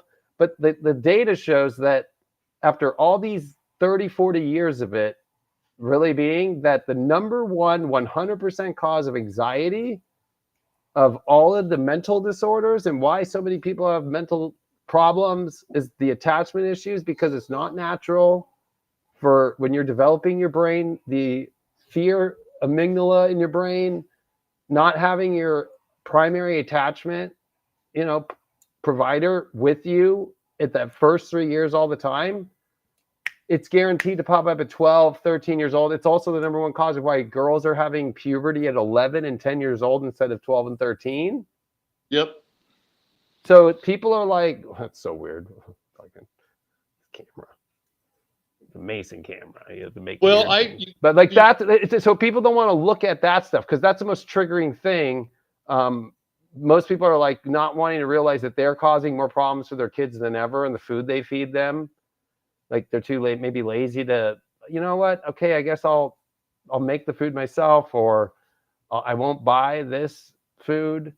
So you know, you can blame the government stuff, but I think Pluto and Aquarius is giving the bird's eye view to Leo and going, okay, the number one problem for all children is that first, but Pluto and Aquarius is also going to bring up there are pedophiles in the world and creeps. And that's been talked about from Chitty Chitty Bang Bang to, I mean, every movie, right, has the creepy candy guy that wants to take your kid. And then we actually do have 500,000, you know, children that have been trafficked through the border crisis and stuff. And that always is happening. And there's always children kidnapped. That's like insane, the amount of kids kidnapped a year. So these are all valid things. And I think it's like, how do we address it? I mean, that's where we were told it would be addressed at the highest level. And now we're realizing it won't be. So that means we have to address it. I think the scary part is militias. Like, you know, I saw a post and I retweeted it, and actually North Node Dan hit me up about it because we both follow this guy, Ben Davison, and he's like, if Trump doesn't change this, every militia needs to come out and we're going to go get that info at the fucking White House ourselves. Like, it's like the opposite of J6. It's like going after Trump from Trumpers. Well, here's so it's opening up like that's not surprising to me. Right? Because now you're at a place where those are massive issues, but how do we address also broken homes? You know, those are the things that actually cause the kids to then go out more and then actually maybe get kidnapped or get caught up into slave labor out of nowhere, like through sex trafficking, somewhat not willingly, but willingly, like trying to get away from their broken home. And then a lot of that stems from because they weren't cared for and they were treated as just like the other people will look after them. I just want to be a narcissist and do my job, and I don't want to look at my kid because I have to bring the money home. But that's actually like proven now that that's your own attachment issue through your own family. So yeah, but an essential attachment though, right? I mean, well, that it's generational. And I mean, if people want to look at all the videos of Dr. Komisar, she has done the data, and it is now, even Jordan Peterson finally just looked at the data and went, that's the answer. And nobody wants to admit, because the feminism movement pushed that through Pluto and Uranus. And so even though Pluto Uranus are a great thing about to trine, you still have to be careful of this cultish-like behavior with Pluto Uranus, because it looks seductive and it looks too good to be true. Like feminism looked too good to be true, and it needed to be done in a way because there was not enough women's rights, but it shot too far, right? Way too far.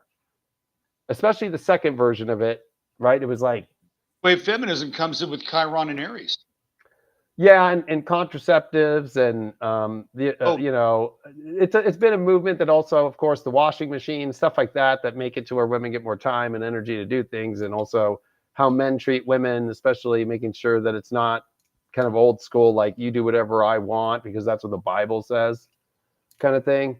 But I think that feminism had great things, but it shot too far, and now it's got to, you know, balance out masculine and feminine. And I think the spiritual way to deal with this, it's not Trump, it's not the government, it's the data shows, you know, if you're going to bring a kid in this world, it's a sacrifice. That's Leo. You are giving up your heart's pleasures and your own inner child to give that inner child to your children and be there and raise them and mature yourself, and that should be the most exciting moments of your life. That actually is the ultimate goal of happiness, is watching your kids happy. I've never found more happiness in watching my daughter smile or bringing her up here and playing with, like, you know what I mean? Like there's nothing better. And I've searched for it all in life.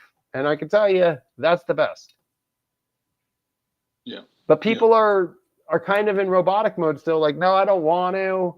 And so people aren't looking in their own mirror. That's Pluto and Aquarius. Like, we all as a culture and as a society first have to look in the mirror first and go, what are we doing wrong? Well, one, we're there's people who still fucking wear masks in their cars.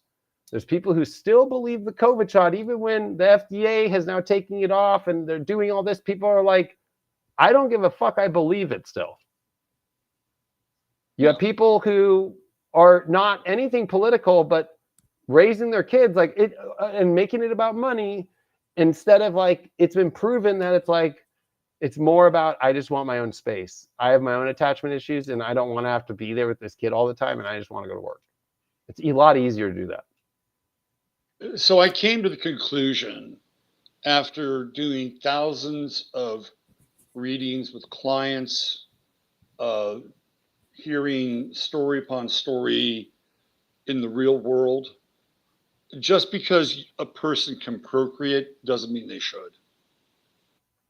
And there are a lot of people who brought children into the world who have no business bringing children into the world. And the kids don't even have a fighting chance in many of these instances. And I'm not sure if it's just this biological overdrive or this idea that they're supposed to, because society says, you're going to do this and it's going to add to your happiness. But I can't tell you how many stories I've heard professionally and personally where the people that had the children were ill-equipped to have them. Yeah. Right? And it's like, not everybody who can procreate should. And, in your case, obviously you were ready.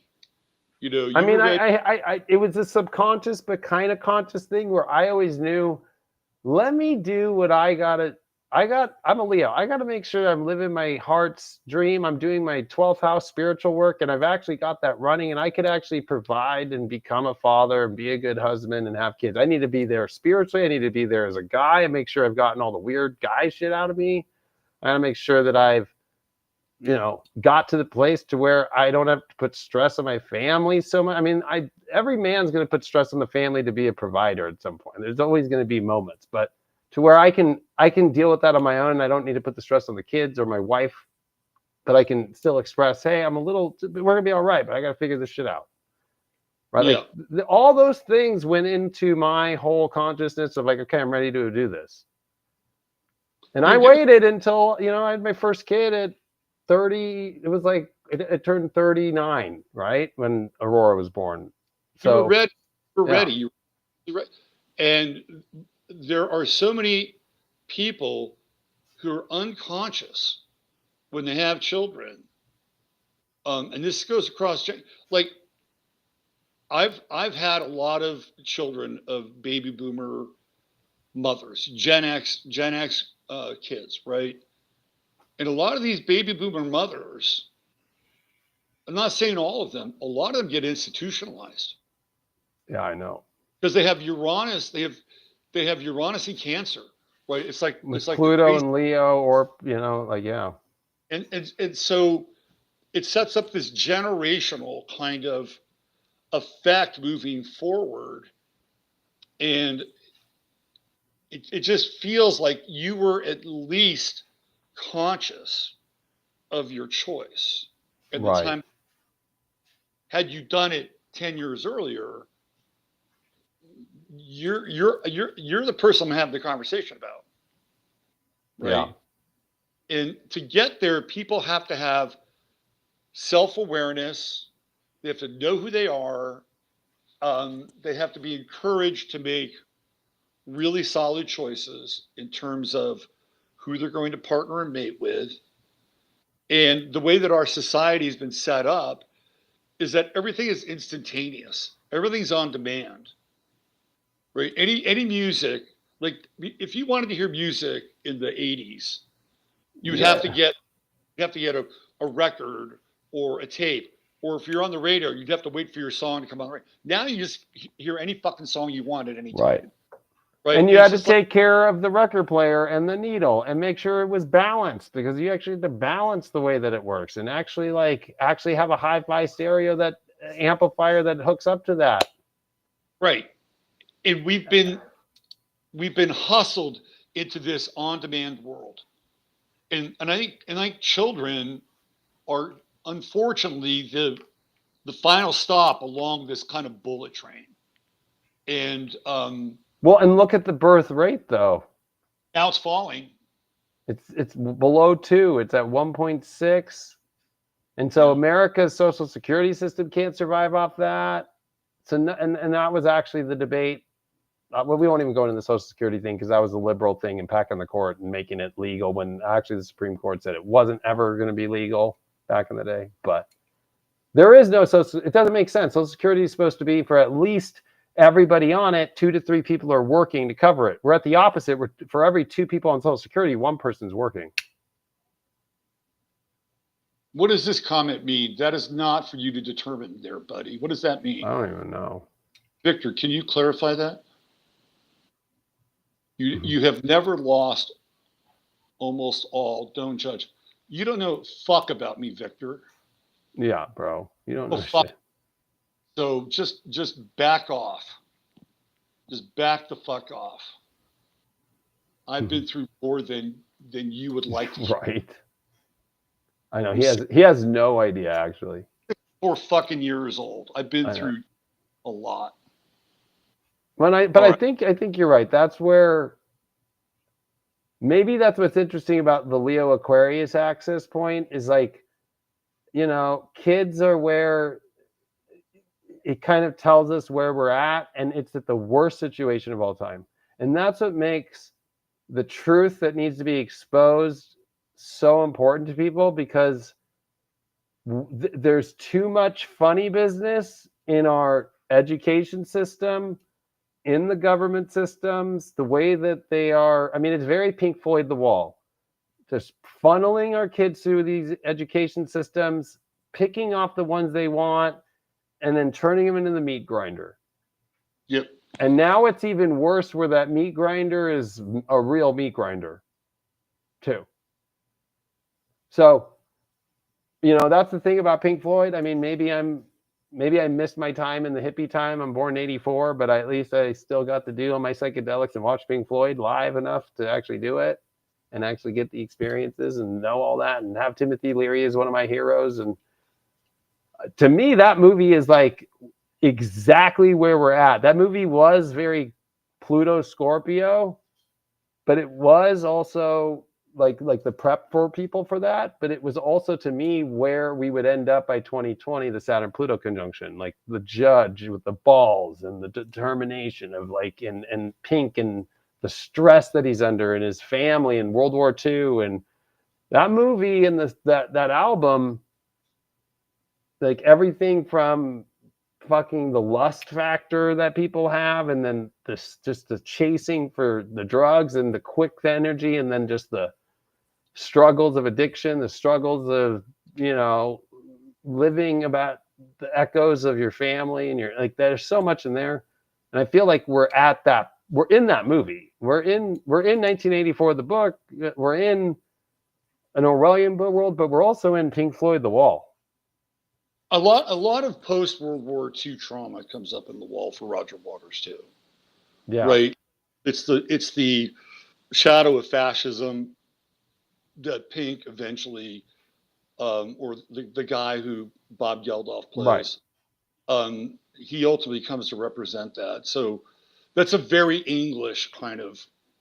I know, but I think actually the animation aspects of it with the real life world, and actually a lot of those songs are really fucking good. Like, even though I still think there's better Pink Floyd songs, I still think that album speaks to what we're living right now.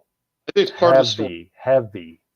It's part of the story. Even sure. Even Blue Sky, like I just feel like it's just very like the way that the chorus just goes from this, it's just so beautiful to just it's just like, oh no, we're here. Yeah. And I think that's what 2025 is. Like, we've seen that there's this new world possible. It can't be done though till we fucking face the like, and the weird asshole balls, literally scrotum judge, who that's the boss at the end of the movie, right? Like the judge, right? And interesting, the live performance of The Wall. Oh yeah. Literally, they're building a wall. I know.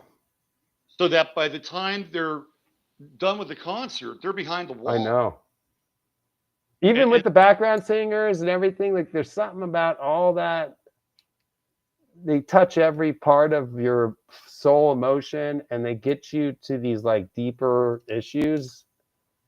And I think people are like, I think the problem too with the Trump thing is like Pluto and Aquarius is about cults, right? So so people are like have been hitting me up like, I've been hearing you say all this bad shit about Trump for like 5 months, but I know you're a Trumper. It's like, I'm like, no, I'm definitely for like the MAGA movement, but I was very clear, like I didn't Kamala or Trump. I'm gonna choose the pill that I know is gonna have a bad after effect, but it's gonna be better right away and get rid of all this weird shit we went through. But I told people this ain't gonna work, and he ain't gonna work out. So I think when he went through the second Saturn opposition at 74, that was it. yeah, I think very much. Out. That was, and actually, even in Fidaria, that's when you're 73, 74, you're coming out of your north and south node in the Fidaria and then going back to, for him, it would be sun. It's like, that's what makes him feel so weird, is like, he's like the infant of him, and that's Uranus return too. It comes back to where Uranus was when your parents were having you. Right. And so it's kind of funny because Uranus is at the degrees at the beginning of 1941, right? So like, we know his parents weren't involved in World War II, right? So he came from a different kind of home, and he was born after that, and then his dad forced him to go to a military school first before he went to like Wharton School and all that stuff. And Trump didn't really do well at the military school. He was too sensitive for it. So I think that's where, I don't know, I think he's at a place to where Uranus is not going to let, very Gemini, right? The trickster cannot trick you anymore.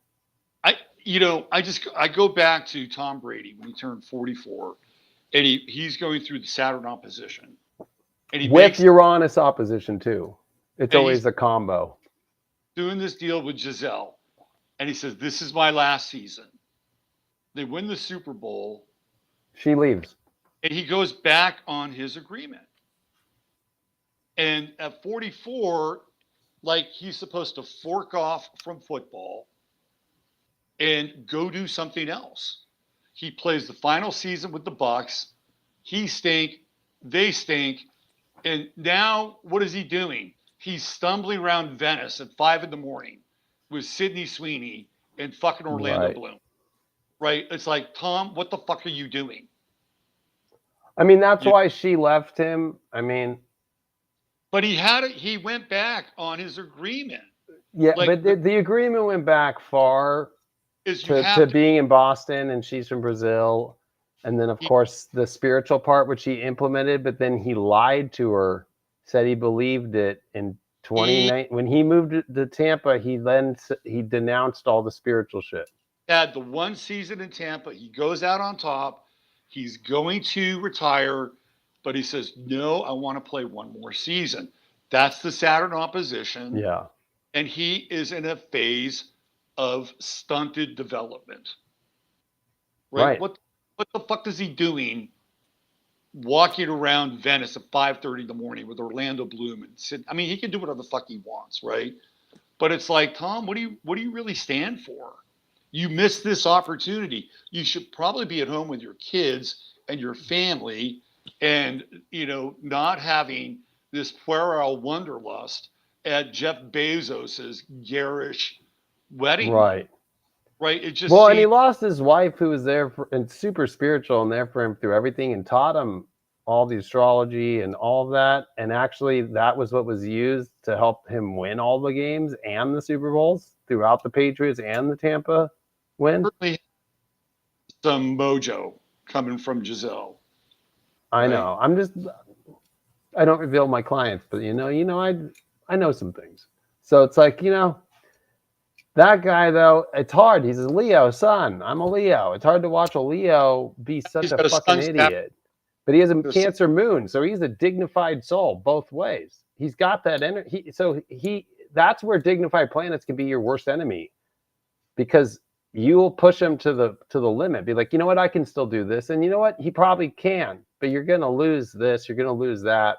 And he didn't get to end out with a big bang. It was like, oh yeah, Tom Brady, and everybody's paying attention to fucking Pittsburgh, what they're doing, everybody else, right? It's like, and then it was just like, bye. And then all it is a roast where nobody cared about Tom Brady in the roast. It was about all these comedians coming out and fucking making their big shots, and they did.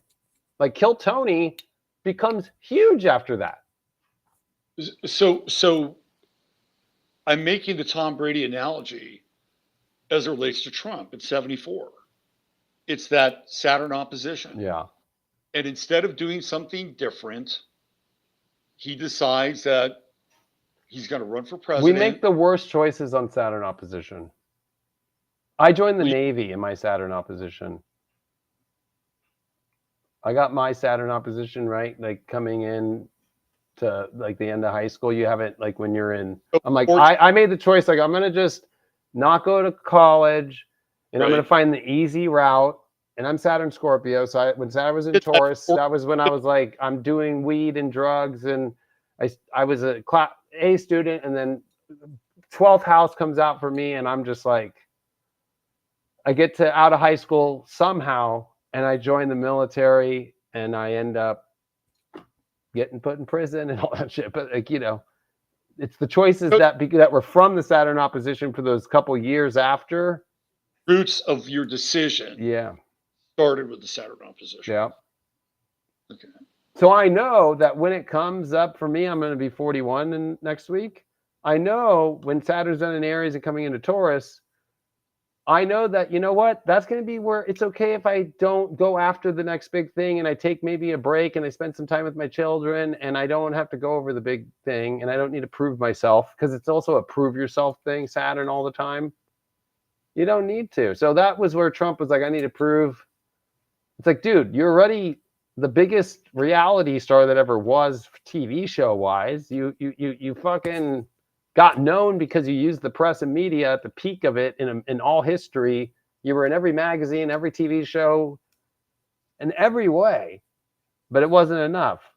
You know, like, he keeps like 5 versions of every article he's ever been in, and it's just rooms full of boxes. Like when they did the whole like scandal about the papers that he had, the comment, that was just all of his shit he had from his office in New York, that it's all articles about himself for like 40 years.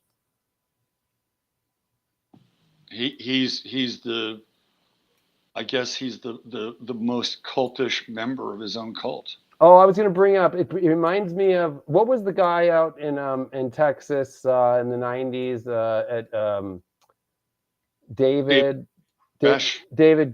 Mesh or Gresh, right?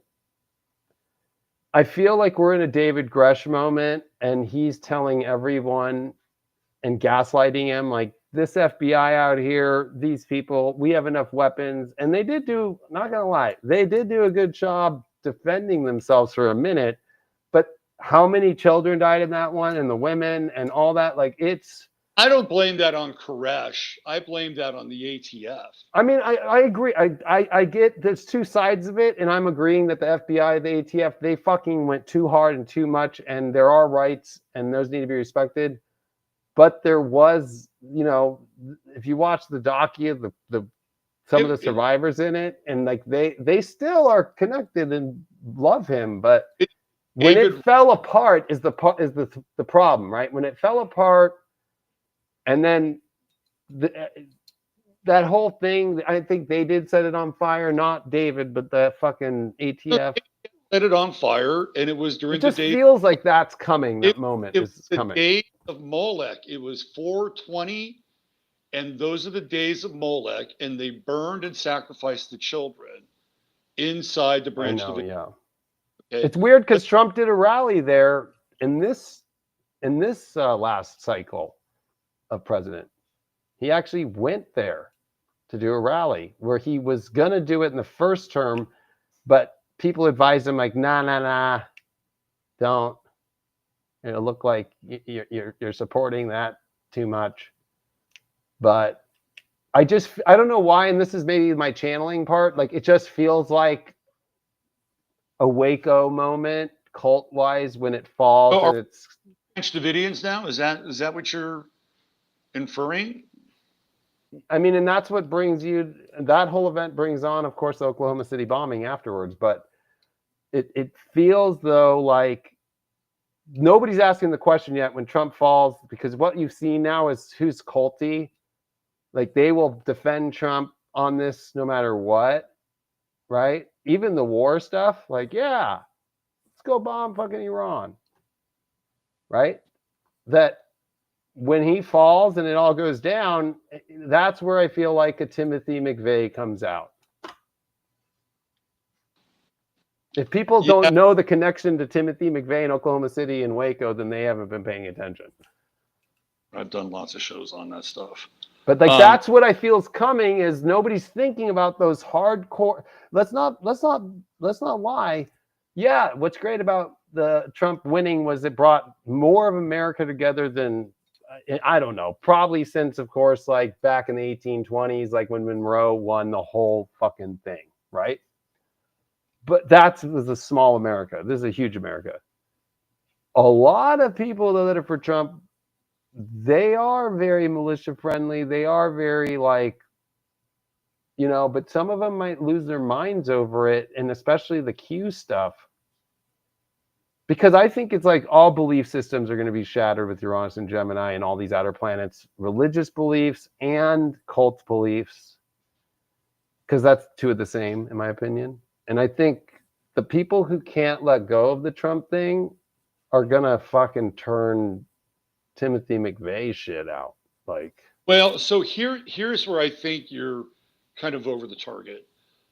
And please, I'm cool with that kind of criticism. It's more of like I hope it doesn't happen, and maybe it doesn't, but I think you're over it feels like, from what I'm seeing, these people's reactions right now, they're not down with it. They can't admit it. They won't have a talk about it. Like to see Dinesh of all people, the guy who exposed the whole corruption and was arrested by Obama and everything, to go, I get why he's maybe doing it, but for him to just be like, the reason why Trump's doing this is look at what he's done. Like, his post today was just like, okay, this guy's in the cult. So one of the strategies, psychological strategies of a cult practice is ostracization, right? So what you do, or inside of a cult, is you ostracize people that have been a part of that group experience. And well, that just happened today. What I'm talking about, it is one of the key psychological motivating factors of keeping a cult in line, because nobody wants to be ostracized and nobody wants to be shunned. And that's how you keep people in line. And so what you do is you make examples of certain people, you ostracize them, you cut them off, you keep their social and emotional pipelines completely blocked, and other people look around and they say, I don't want that. I don't want that. I want to belong. I want the benefits of being a part of the in group. I don't care what it takes. I don't want to be that person. Mm-hmm. Right. So Trump did this when he was at the press conference here in Kerrville, and he was addressing sort of the tragedy, right? And this woman asked this question about, there seems to have been some dispute about funding for the disaster from the federal government on the local level, and there's not a lot of clarity about it. Can you address that and clear it up?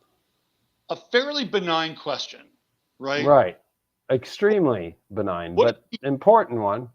He turns on her and calls her an evil person for asking that question during a time like this, right? So all of a sudden he's creating a model of ostracizing that person. So the next guy right after her comes in and says, "Oh, President Trump, we're really happy you're here and you've done a great job responding to the crisis. What are your next steps?" And he says, "Now that's a great question. I like this guy. What's your name?" And so he does this thing, a very Gemini thing in that moment, where he creates polarization with this one person who's asking a useful and mostly benign question and punishing her for that, and then elevating this guy for basically glazing him and giving him a softball. And I'm like, this is how it works, right? This is how it works. This is how you keep people in line, because they don't want to be that other reporter, right? They don't want to be labeled evil. They want to be the guy that goes, "Oh, what a great question. You know, what's your name? I really like you." And I'm just, this is fucking wild what I'm seeing, right? And it is the psychological breakdown of how all of this works. And what he did 2 days later is he just did it at a macro level, I know. right? The biggest level. Yep.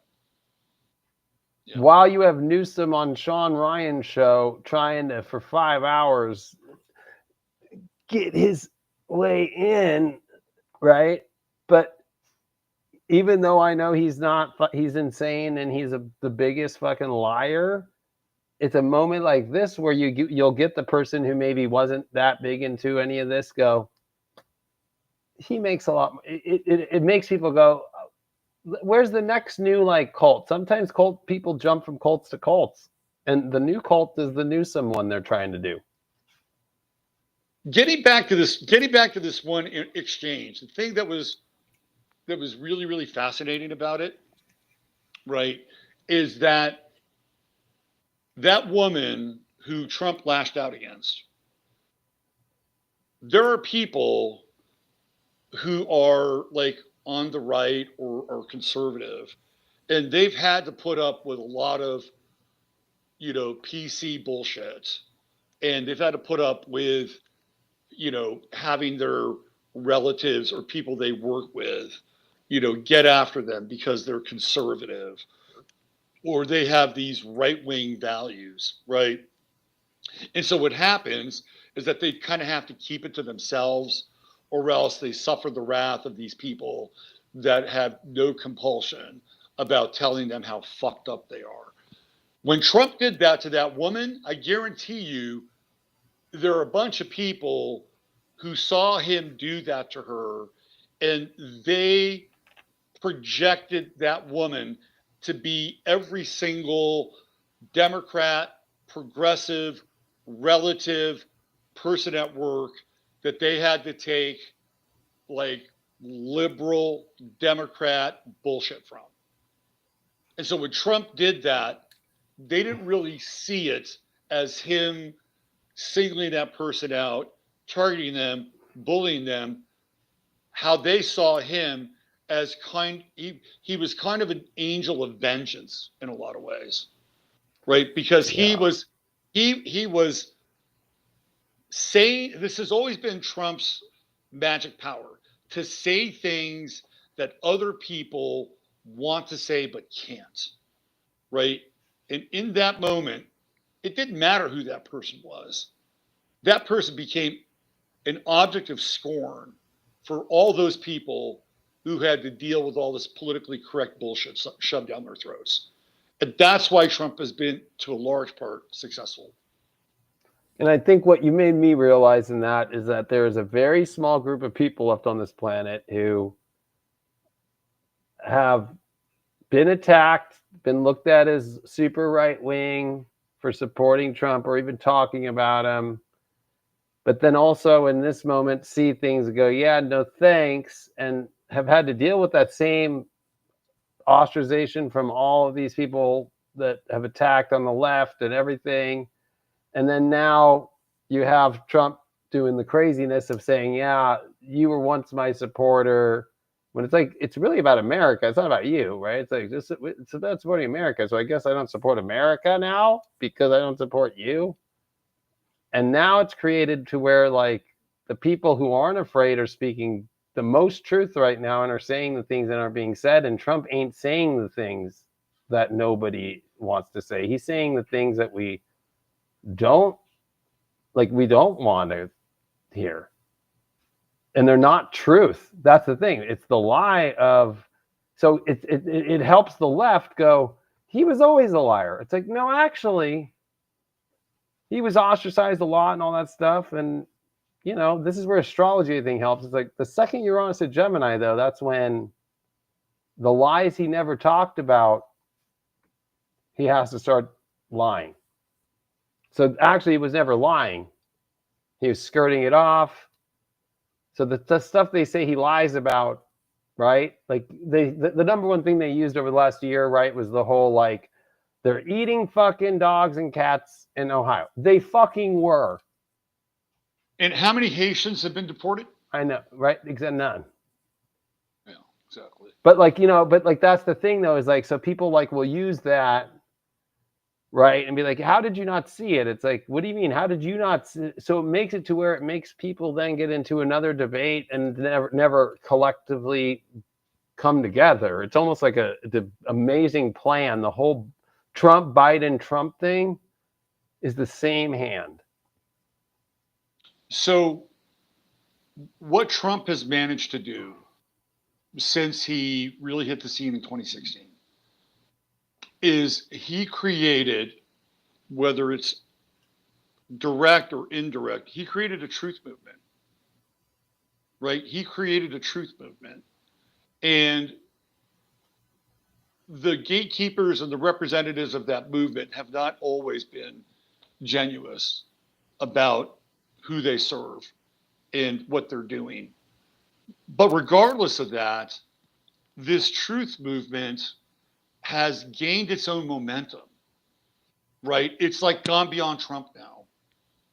That's And very Uranus at the 0 Gemini that's at what the Pleiades cluster 7, right? Like that is literally like the moment when the truth actually, we've reached it after a long, hard fucking fight. The person who was saying, hey, I'm with you all, is the flip of that. And the movement has to go on. That's what I bye-bye. like. He is dealing with the forces now that he's created. Yeah. And it's going to be very interesting to see how this thing shakes out moving forward. I mean, Right. I'm reading posts of militias that are going to go after him right now and arm. That's very, I would say, the flip. You know, people, when you have, you know, the only people except Ben Shapiro, Dinesh, some of these people, right? Those are the only people like being like, nah, like this is fucked up. If you look at the Turning Point USA this weekend, it was a turning point. That the whole 7,000 people in the crowd cheered for the Epstein files to be released. Megyn Kelly went off, and Tucker Carlson fucking went off to the most like that. If you want to talk about somebody saying the things nobody's saying, it's Tucker Carlson. It ain't Trump. Tucker Carlson having that Uranus conjunction with his know. sun. Next level. He just like, whoa. But hey, that's where people are going, okay, somebody's saying it because Trump ain't saying it. Right? And you know, whether you think it's too crazy or not, Tucker's doing the right thing too and saying the things that need to be said. Like, this is not anti-Semitic. This is me. I love the Jewish people. This is about the government of Israel, just like any other foreign government. And then also talking about a lot of these other little weird things that are going on from Ukraine still to every other spot that needs to be talked about. And even Charlie Kirk moved into the spot, or Benny Johnson, who, let's be honest, he was definitely very suck anything Trump's putting out. The Glazer, man. Right. He challenged Trump on this too. He didn't buy it either.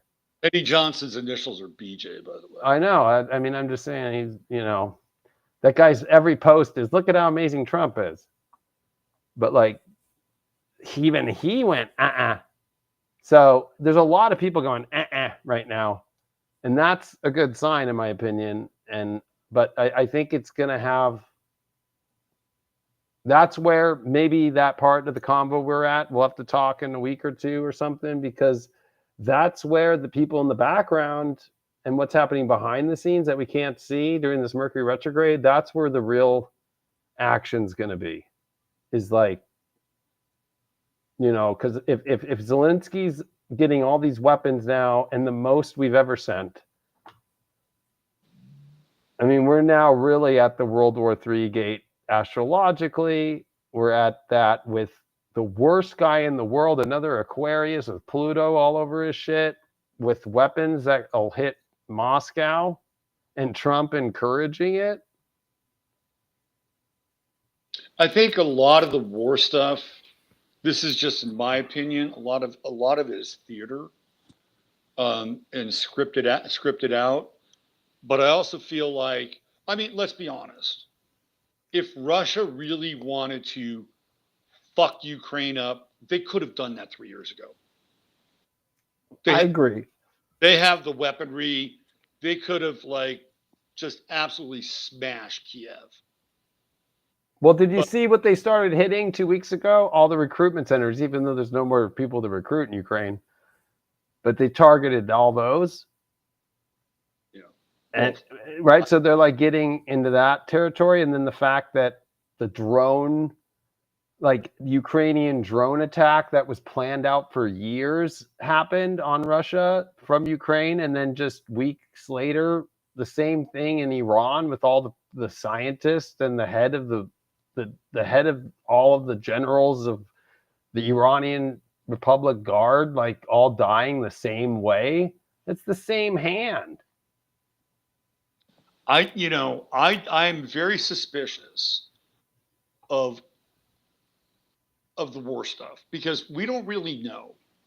Right? I agree, but I feel like we're trying to set ourselves up in the best position to be. I grew up watching the fucking Vietnam War on TV. I mean, I'd come home from school and I'd see guys embedded with Charlie Company. Right? Like it was beamed right into our. That's where they tested weather modification too, to try and get all the fucking Viet Cong out of the north and try and downpour them more. And we have zero journalistic reportage, real reportage in any of these areas. I know. Incredibly remote. We also now have AI. We have to depend on certain people in sources that we theoretically trust. On Telegram or on some weird thing and some video of them out there on the battlefield, and really a lot of them are just sitting down waiting for something to happen.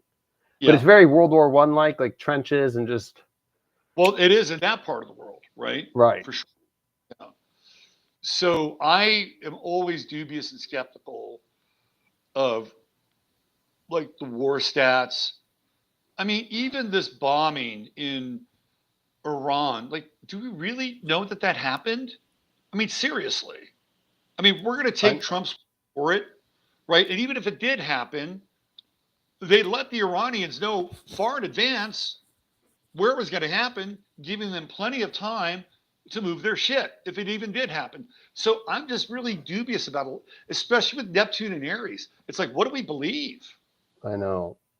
And it's like, I'm very skeptical. I follow these things geopolitically. I do the best I can to sort through them. But at the end of the day, I just feel like it's theater. And I feel like a lot of. Well, I'm going to say this. I think that the powers that be that we don't see have made the choice to not do the Civil War, but have chosen the World War. Because like that was my big question as an astrologer for this moment that we're in that right now for years. Are we going to see a Civil War and a World War at the same time? And you know what? We did.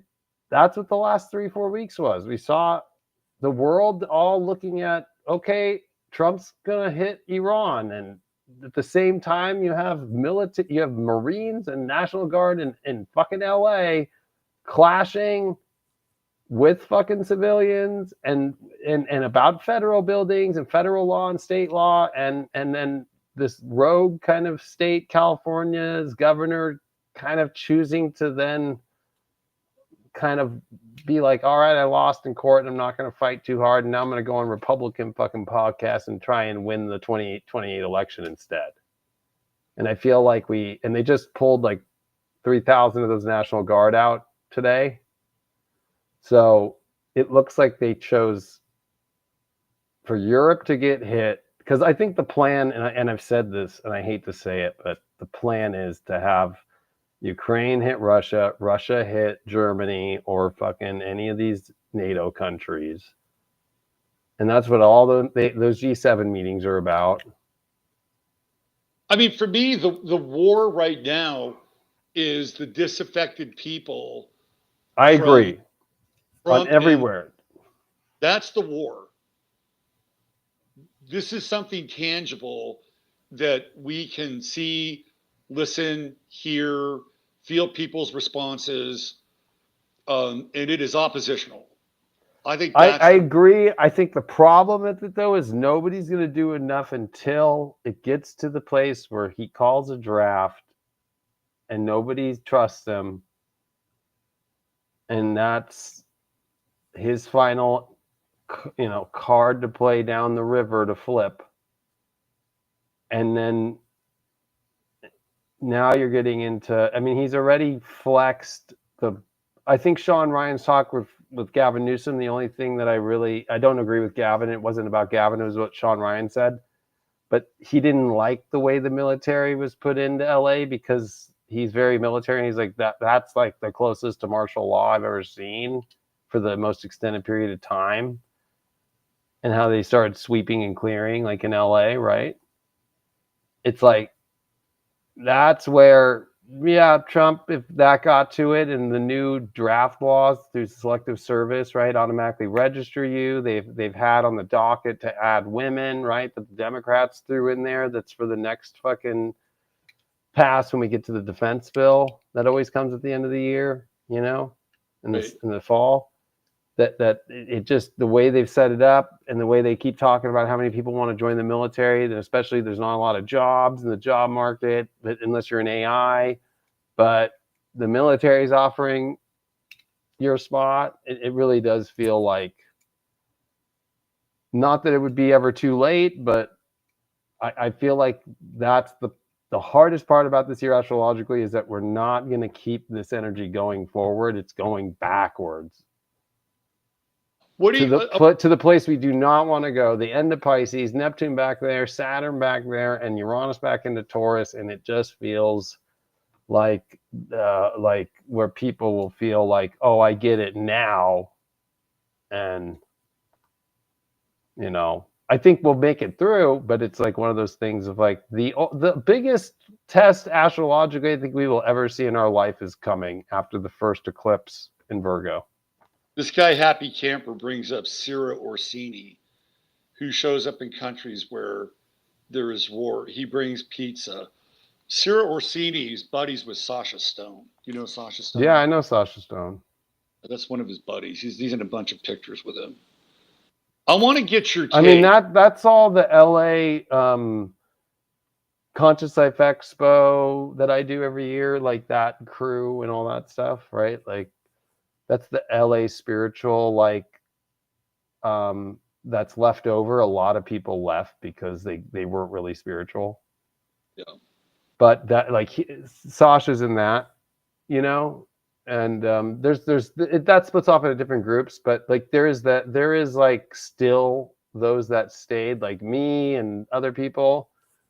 That's like, it's kind of in a lost place. So anybody kind of reading into it, LA spiritual life and all those crews, they're all just kind of in their own space, and everybody's unsure who to work with or what to do right now.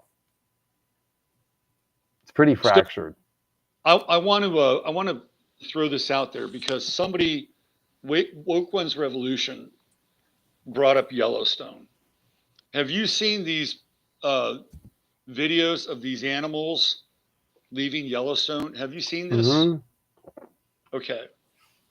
Have you seen the crack that's opening in Idaho? Have you seen that? Yes. So I was going to say, I'm glad you brought that up because I don't think it's Yellowstone itself, because that's a geyser that's always letting off steam, but it's the momentum of whatever's happening up north, and that includes like we 1981 was the blow off in America of Mount St. Helens, right? Like, so when you go to like look at Idaho, or even you look at Mount Shasta all the way up through the Sisters in Oregon, that is a hot tub of volcanic activity ready to pop off. Right. So this is why I'm bringing this up. We have that happening. We have seismic activity in Mount Rainier. Yeah. We just 7.6 earthquake. I saw. That was the biggest in like 3 months, by the way, too, which is kind of rare. I'm feeling like when Uranus retrogrades back into Taurus, like with the velocity of that it signals significant earth changes. Yeah, like, and with Neptune back in Pisces and ocean currents, and even Saturn back in Pisces, right? Like the Earth really going through its own kind of restart. And it's the hard blue screen, old Windows 95, like that's about to happen. Fukushima happened when Uranus went back into Aries the second time. Yeah. Neptune went into Pisces following. Yeah. Pisces. It was like at what? 29 Aquarius. Yeah, it was a 29 Aquarius, and then I think it was June Neptune went into Pisces for a moment, and then it retrograded back into Aquarius, and then came back 2012. So. Right, and then Uranus goes. Left Pisces and went in Aries. It was with Jupiter twice in Pisces and once in Aries at 0 degrees. Yeah. Right there when Fukushima mm-hmm. happened. So, and then, yeah, it just, this Uranus retrograde into Taurus feels like one last massive kind of tectonic movement. Well, I can say without revealing things in my own personal life, but my moon's 2854 Taurus. So the things that happened in my life on Uranus on my moon blew my mind, that are still elephants in the room that need to be addressed, and they're going to be weird when Uranus comes back. And all I can do is wait until Uranus comes back. So, and I know it's not going to be pretty. So it's like that it's coming from somebody with a placement right there, especially like the moon, right? So it's not going to be pretty. Yeah. And hey, why don't we take some time to tell people about the Bridge event? Because if you enjoy this discussion, David and I will be doing something very similar. Yeah. In October, and it's going to be a very cool event in Frisco, Texas. Do you want to tell people more about it? Yeah, I'll even screen share it real quick with people. So by the way, like Robert and I, our last event was in Kerrville, Texas in October of 2022 for the Harvest Moon event that he does. But it's been 3 years since we've come together to do an event together. And so I've been doing some events with Rion from Team Light, and they've been awesome. And then I'm like, I've done nothing but awesome events with Robert, so we just smashed them together. And it's going to be in Frisco, Texas, which is north of Dallas, just about an hour. And we're doing it at such an awesome, brand new Hyatt Regency hotel, the full 9. It really is bridging everything from spirituality, like new technology, Tartaria stuff. I mean, really the most far out kind of stuff, but like really cool. And so we're going to be out there, and then Robert and I are closing it down Sunday. Him and I, doing our own panel about the stuff that we're talking about now. And especially at that time, we'll be seeing everything coming back in. And really, I think, you know, you and I are going to be talking about the stuff that really like gets people through it and into the new world. And I don't know, I'm stoked. It's beautiful. I love Texas. I love especially North Dallas. I have a lot of friends there, and I'm happy because I get to be with you again, bro. Yeah, So we had such a great time last time. And what David is neglecting to mention is that he's going to be DJing on on the Saturday. Saturday night, yeah. Mm-hmm. Yeah, you don't want to miss David wrecking the decks because I he's only do it at events like this now. That's it. I stopped the club life thing. I'm a dad, and I yeah. only want to DJ with spiritual events with intention. And so I just did the one in Sedona in March, and it was I mean, having 500-600 people, and we did, you know. So Rion came up with this Galaxy Ball dance party. We did like a Galaxy prom. It was awesome. It was like so much fun. So there's a lot of fun things, but also the serious stuff. And we actually, if you click our link, which is on right now on the chat, it's pinned, and I'll pin it on the comments after this video. That's the link for Robert and I to get paid and everything. Like, and you get the discount for the hotel room. So it's like normally like $280 rooms in the like $100 range for like really badass nice rooms. And the event's priced really well, so it's not like, you know, crazy. And it's a time of year to be in Texas too. Yeah, the weather's like amazing at that time of year. I love the fall in Texas. It's like my favorite. Yeah. And yeah, I mean everybody there is like legit, the real deal, and I'm fucking stoked, dude. Yeah, me Especially, too. you know, I can't say enough about what we did when I was at your event last time. It was epic. oh my, that was so much. That was like the best event. I still say it was like the best event, and just the friends I made from that, and just the vibe. Just I don't know, and I think the people that you and I bring together, we all have a very common way that we look at astrology, the world, and every other spiritual subject. Wide open people, ready to do good and really to support one another, and also respect our own space too. It's not like creepy, you know. Some people are like creepy. It's always been kind of an experiment in like in the true sense, like a temporary autonomous zone, where people are very Aquarian. Everybody comes together. Everybody is completely who they are. We find these interconnected pieces with each other. There's not a lot of ego. Everybody falls in love and they can't wait to do it again. And that's been my experience. Yeah. And that's what it was like when you came here. And I'll never forget on the last night we did karaoke, and David sang on the sunny side of the street. I sing on the bright side of the road, Van Morrison, which is actually the worst song for me to do. Like, actually, in my mind, I'm like, yeah, for sure. No, actually, I give Van Morrison more props than ever. I love Van Morrison. I know he's a Virgo. He's that guy. That guy is like a machine of what he's put out music-wise. But he is so talented too. Like that guy can sing, and the vibes that he always brings and the positivity that guy brings. I mean, that's like there's not a lot of positive songs in the world. Bright Side of the Road is like, I don't care who you are, but that'll make you feel good. Do you know Dweller on the Threshold? Oh yeah, that's actually my favorite song. But yeah, that's like that's Alice Bailey. Yeah, like pulling down from. I mean, that's a great song. That song's my favorite. So if you want to know my favorite one, that's yeah. And the way that it's got the horns in it, yeah, like that song just hits. I don't know what it is, but I like cleaning windows. I actually have the video, and then we had Brian there too. Brian actually did pretty good. I was like, yeah, and I have Brian's recorded. We had some real ringers as singers. I know. That Laura, when she did that Brazilian tune, oh my God. Yeah. Incredible. Oh, and I DJ'd there too. That's right. And actually, that was a great time. You were so into it that I came up to you, like they're bugging me to shut the room down. And I came up to you. I'm like, 20 minutes, 20 minutes. Right. And you're like, and then 40 minutes later, I'm like, you were so into it. Like you just couldn't like ramp down.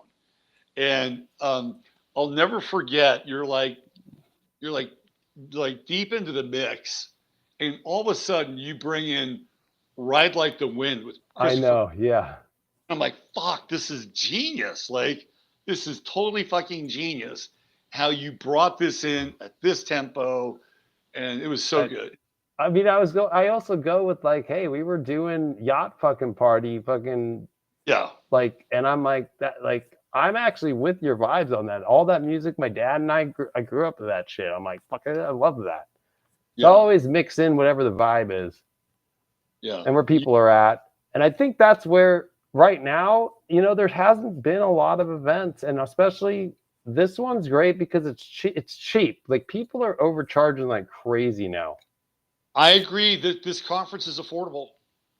Like, and like that's like the main thing is let's actually do events where people want to come and come together, opposed to people that are just trying to make extra money instead of like have more people to come together and actually talk about stuff. And that's where I don't know, maybe like you and I, we're gonna have some free time while we're there. I think you and I should do like a little meetup and have people meet up somewhere at maybe some place out there. I have a dear friend who lives not far from the hotel, and she's more than willing to open up her place on Monday. Oh, So, really? so if we want to hang at her place, Liddy Lou, beautiful place. I Did was I there, meet her at Janet. Yeah, I Janet. met. Yeah, and she does. Okay, I don't want to say all the things she does, but yeah, like I know. Yeah, I remember her. I spent. I was at her up in her neck of the woods. She lives in McKinney, and I was there for the weekend. That's where And I my best friend lives, is McKinney. well, she's got like a bunch of Airbnbs there, and I Awesome. stayed at Airbnb. We had a big party, kind of soiree. I got to talk to people, and then the following day I did about 6 in-person readings. And she's just such a great hostess. So she's agreed to open her space on Monday if we want to do something like that. Oh well, I think we definitely should, Yeah, yeah, because honestly, I feel like when the last event I did with you, that was such a turning point time. This one's bigger, and I think it's like the events are amazing, but it's also those moments like we did back at your house after that were, I think they're the crucial parts, the convos that you have yeah, with people and yeah. reflection. And I learned a lot of things just in that day I was at your house afterwards with everyone. And that's the stuff I live for, is those moments. And it's really at the beginning of your relationship with Sophia, I know right? it well, and it was actually on that trip we had determined like we're gonna go for making a kid. It will have a Leo. And here we are 2 years. When Yeah, was and that? it's gonna be her birthday. Yeah, I know. Yeah. Like, but like we actually, it was on that trip because we drove there in my S class, and I'm like, we talked about it. We had Brian in the car, Yeah. and Yeah. Brian was a great support for that too. And Sweet guy. Brian's such a I sweet know, guy. I just was talking to him yesterday. Like Brian and I are still homies. So yeah. So anyway, yeah, that was a big trip for us, and it was a big trip, I think, for all of us there and the collective that was going through. And I think that event really like shines a big bright light in the world that we live in, and I think that's what we're going to bring here. So Well, I'm certainly looking forward to it. And I'm really glad you reached out to me yesterday to do this. So, yeah, of course. Yeah, and even to this morning, I called him. I'm like, yo, Robert, you down today? Let's do so this. it was today. Yeah. So we talked about it, and you said Wednesday. Yeah, but I And didn't get a hold of you till today. I was like, hey, I'm like, yeah, let's do it. Let's go for it. So uh, let's get into the spirit of Uranus and just do it. yeah. I mean, and we have a lot of freaking people Yeah. watching, so super appreciate all that support. Right now, on all my channels, we're at 1,785 people.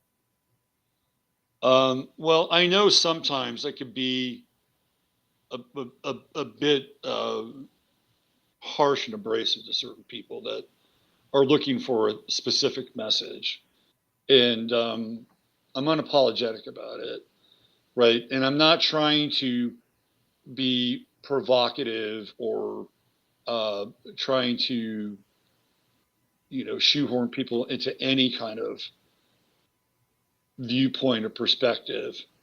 It's just how I roll, and it's Scorpio rising, and I can't help it. So there you go. I know, that's why we all love you so much. We know that. Yeah. Like that's, I don't think there's an agenda with you except for, it's not even an agenda. It's like a calling to the 11th house. That's why, you've repped the 11th house for so long, bringing people together, caring for people, remembering people, talking to people, throwing ideas out there, letting and hearing other people's ideas and bringing them into the circle. That's what you've always been about. So there's really, your agenda is the people and astrology and how to help people and be very open to everybody's interpretation. And you're somebody who always goes with wherever it's going. You're not trying to fucking cut yourself through the force and only go the direction you want. You're not that kind of person. No, I don't. And at the same time, there are just certain things where, and you understand this because you come from the same place, that if there's a light, you got to shine the light on something, I even if know. it's that well received. And it's part of, what I think we're here to do is to learn how to stand on truth. Yeah. That's what And astrology is. I think it is. That's Other, why it's ruled by Gemini. I mean, like in Mercury. I mean, it's like that's. It's funny. It's the biggest truth that's like in everybody's lives every day. They use all these the horizon, Horus's zone. They use astrology every day in their lives, and it's the only truth there really actually is cosmic truth, because it's the only guarantee. Like the sun will come up, it'll stay on the ecliptic, it'll be here. We know for sure there will be a new moon, right, coming up on this day at this time. There is no other truth in the world than that. David, absolutely. That's absolutely true. Right? So. All right, man. All right, bro. That was a great one. And this is the first time there's 900 people watching live right now on X, and there's 850 on YouTube. The first time X has beat YouTube. Wow. I know. I'm kind of like tripping out. That says something. All right, man. Love you. Love you too. And thanks, everyone. And the link for the Bridge Expo is in here, and I'll put it in the comment section. And to hang out with me and Robert out in Texas. Night, everybody. Good night. Bye-bye.